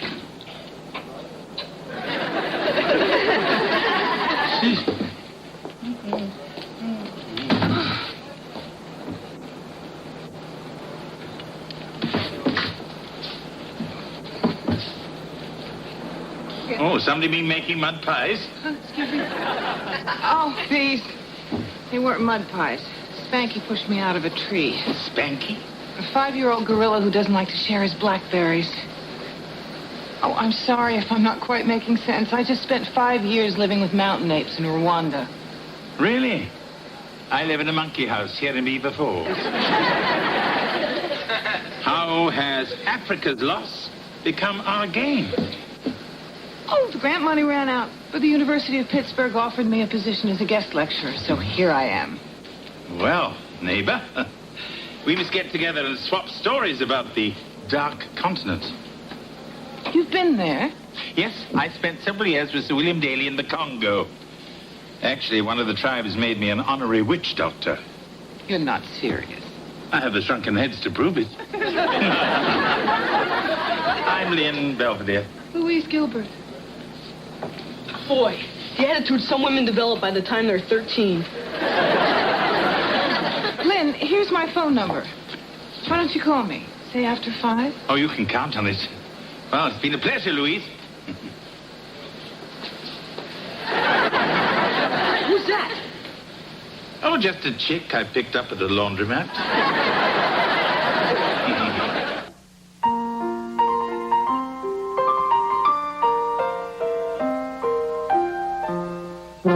Streaks on the china never mattered before. Who cares when you drop kicked your jacket as you came through the door? No one glared. According to our new rival, life is more than mere survival, and we just might live the good life yet. Oh, boy, your poor brother. He is achy and sweaty, and he's got a temperature of 103. It's probably all hot thinking about his big date with Arlene this weekend. Enough, you two. Now, your brother is very sick. If he needs anything else, he'll just call us on that dinner bell I gave him. Oh, no, not the bell routine. I'd like to kill that stupid washing machine. I thought you did that yesterday. Ha! Look what it did to Heather's jeans. Oh, my gosh. Well, I'm sorry, kitten. I'll take you to Kmart and get you a new pair. Dad, they're great. I'd have to pay $100 for jeans like this. Good night, everybody. Yeah, I'm afraid you'll have to fend for yourselves for a while. Try to avoid bloodshed. Oh, Mr. Belvedere, you look so nice. Yeah. You got an interview with immigration? Nah, he's got a big date with that chickie babe from the laundromat. Louise. Hello, Lynn. Louise Gilbert, say hello to the Owens family. Hello. Hi. Now say goodbye to the Owens family. Mr. Belvedere. Hi, Louise. I'm Marcia. My husband, George, Hi, and our hello. children, Wesley and Heather. It's nice to meet you all. So, you met the big guy at the laundromat, eh? Was it love at first sight or just static cling? As it happens, we both spent time in Africa, so we thought it would be fun to get together and compare notes. Louise is an ethologist. She studies... Animal behavior. Last night I watched Wild Kingdom. Actually, my specialty was the mating habits of the mountain gorillas. Well, that ought to give you a little insight into Belvedere. It's interesting. The head of the gorilla family has gray hair, too. Yes, I think we should be going. See you again sometime. Boy, I really like her. She sure put you in your cage. Kevin is upstairs quarantined with the chicken pox. And do you know why I have to bring him his food? Why I have to watch him wheeze and scratch? Do you know why? Because when you were 3, Mom intentionally exposed you to the chicken pox so that you would get the childhood disease. Why didn't she do it with you? She tried. I scared the other kids away. Well, it's the curse of being the middle child. Hey, I have my own problems, too, you know. I've got a hot date with Marjorie tonight, and it's the old dad'll drop you off and dad'll pick you up routine. You know how embarrassing that is for guys my age? Well, you could always steal a car and drive yourself. That is a truly demented idea. Thanks, Heather. Hi, guys. Hi, Mom. Is your dad home yet? Yeah, he's down in the basement fixing the washer. Says he's just about got it all done.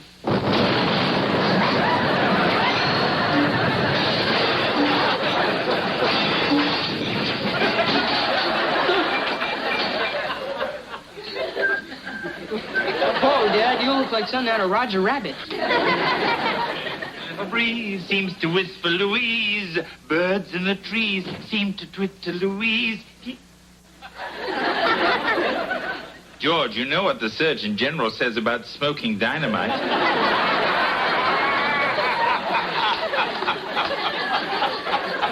You're a riot, Belvedere. A regular riot. I know. And speaking of dynamite, I hope you don't mind if I borrow the station wagon tonight. I have a date with Louise. Again? But you were with her all afternoon. I was merely attending her lecture.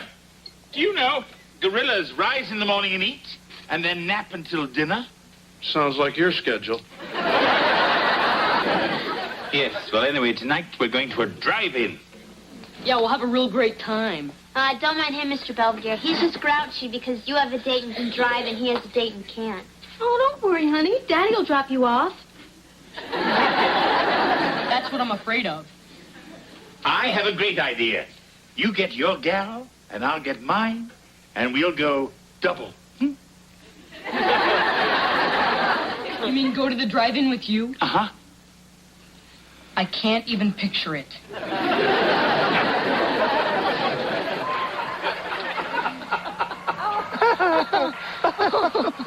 Hey, Mr. Belvedere, we can't see. Oh, come now, Wesley. I didn't think teenagers actually came to the drive-in to watch movies. This is worse than being stuck with my dad. Wouldn't be so bad if they didn't have any heads. Forget it, Wesley. I packed the axe for the rest of your father's tools. Marjorie, don't you think that policeman looks a little like Kirk Douglas? Who? Oh, I must be dating myself. No, you're dating me. Oh, man, I think we're embarrassing them. All right, I'll behave. But only for a kiss. I meant a Hershey's kiss. Oops.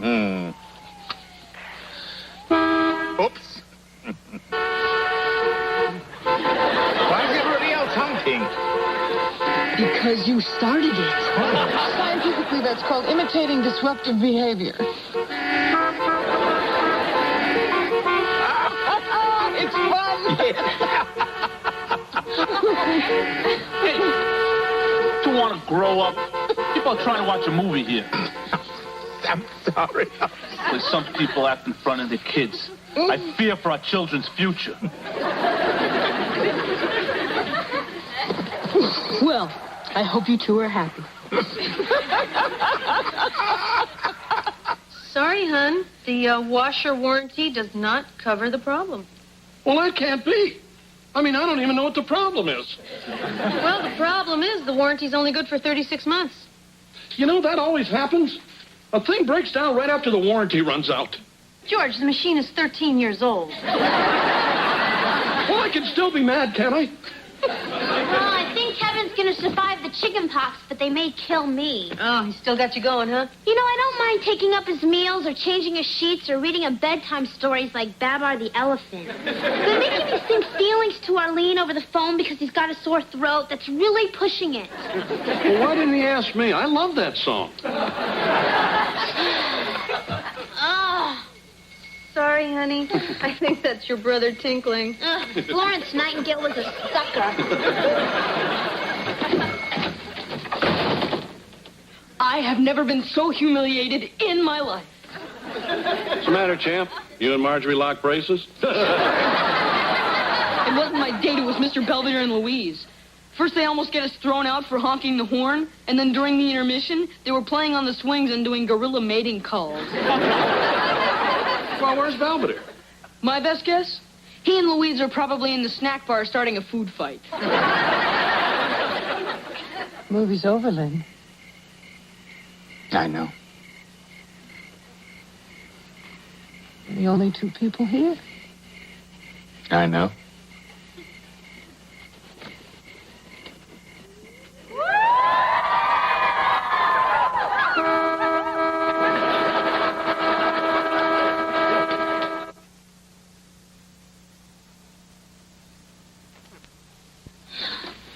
Kevin gets over the chickenpox soon so the doctor can start treating his real problem. What's that? Women. He won't stop babbling about Arlene.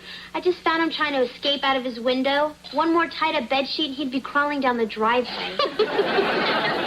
Boy, I'm starved. Me too. Well, you're in luck because we have eggs rancheros. Oh, yeah? Yeah, I made them myself.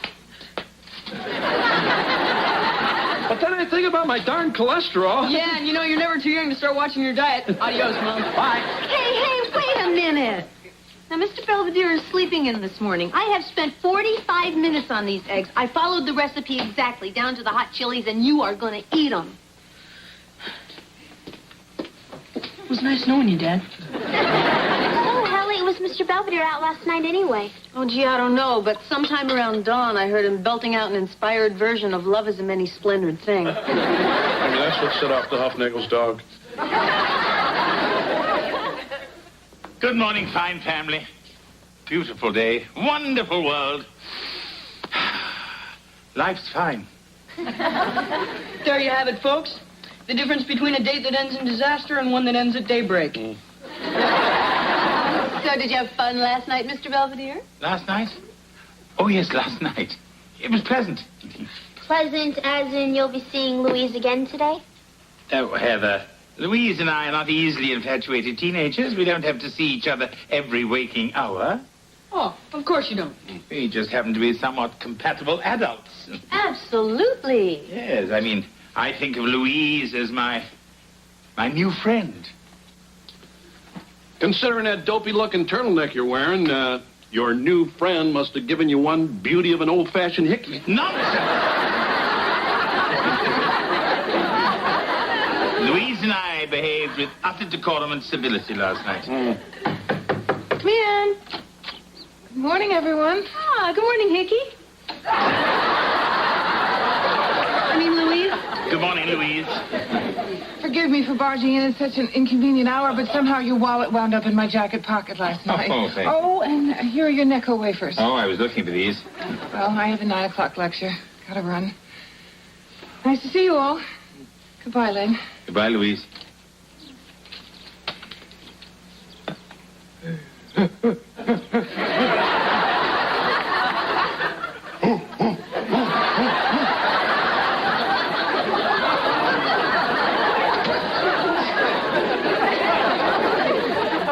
That was just a guerrilla gesture of friendship. Yeah, I'm not worried about the gorillas, big guy. It's you going ape over her I was thinking about. Kevin, you're being ridiculous. So what if you lose Arlene? Look, you can't take off your mask or she'll see your spots, and you can't talk through that thing. So how do you think you're going to impress her looking like that?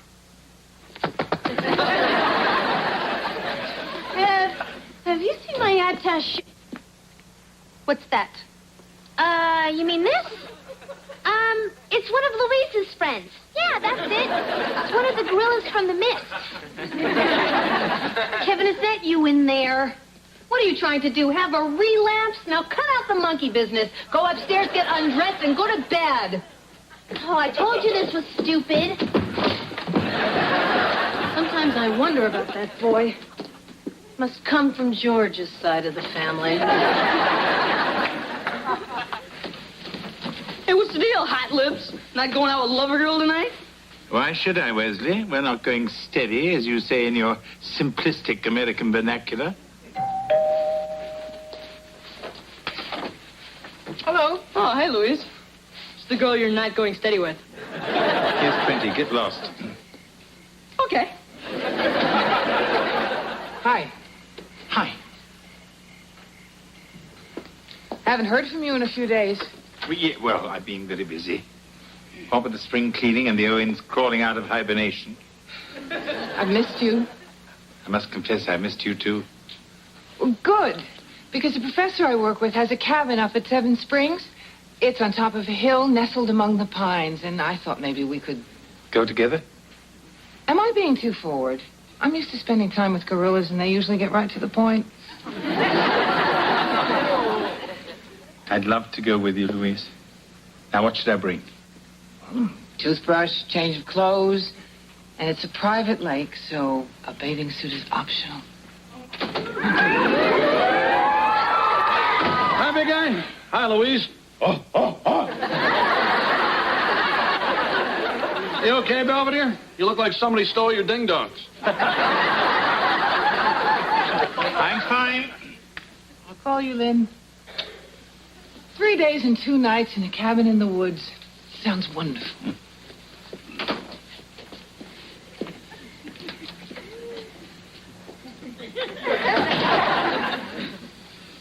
I can't help it.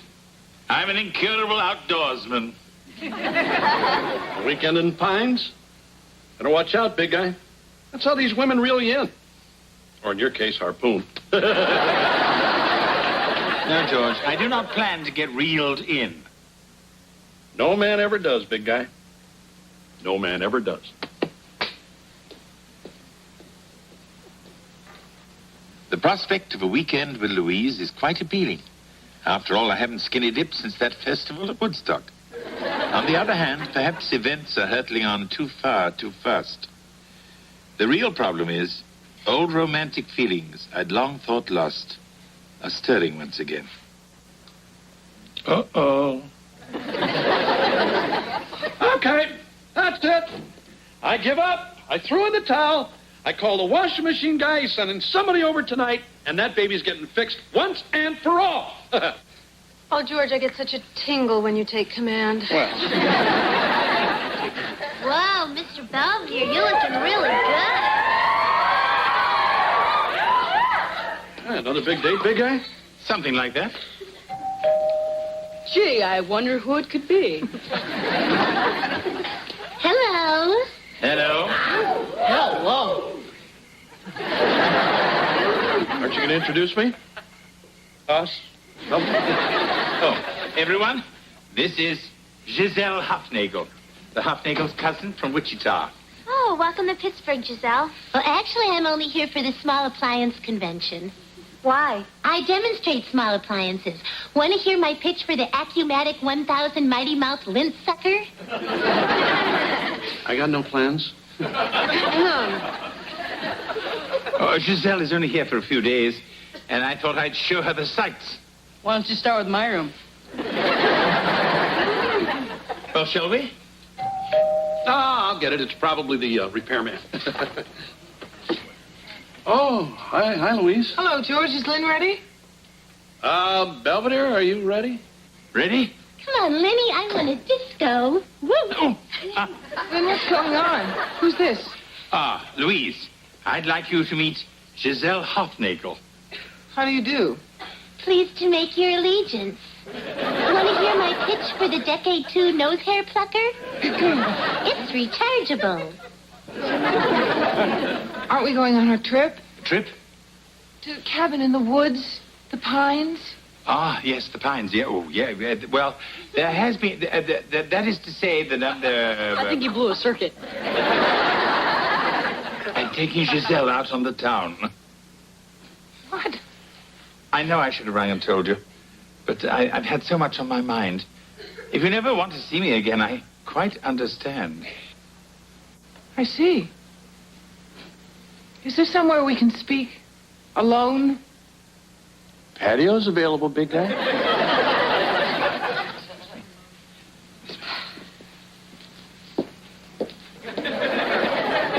There's going to be some fireworks tonight. Speaking of fireworks, I'm Wesley.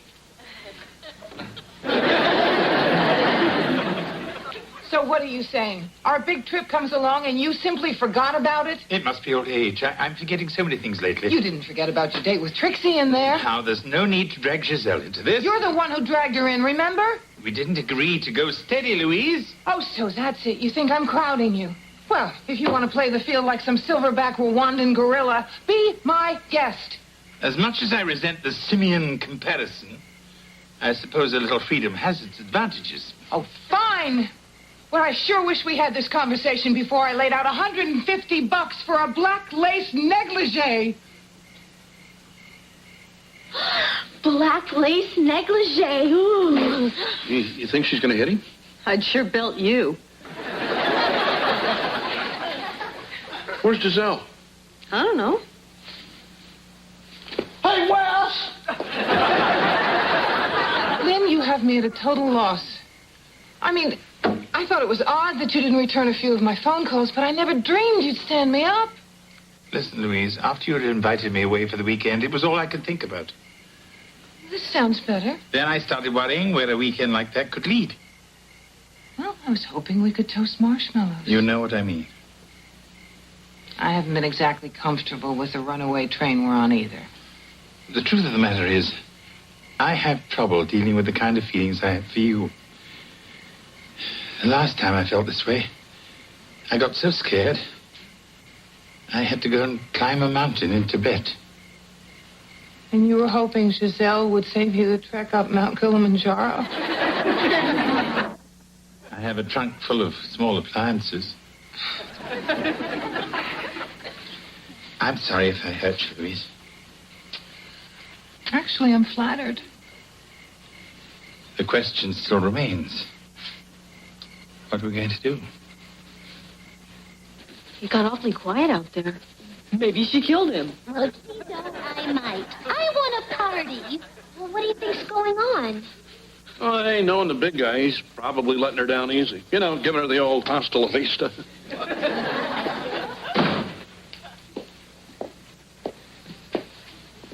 So, did you guys break up? Not exactly. We're going to get married.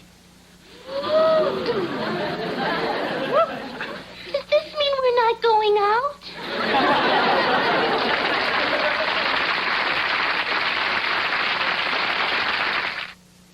Next on Mr. Belvedere. Mr. Belvedere, isn't all of this kind of sudden? I believe marrying Louise will be the best thing I've ever done.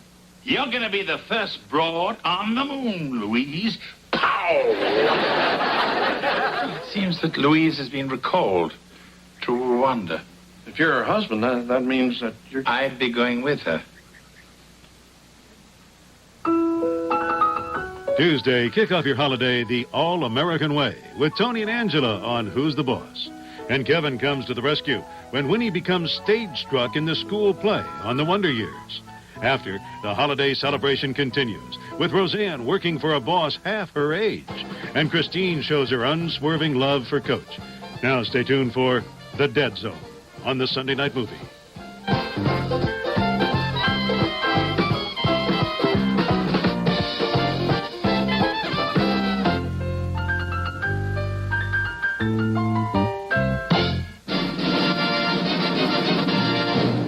On Mr. Belvedere. Louise Gilbert, say hello to the Owens family. So, you met the big guy at the laundromat, eh?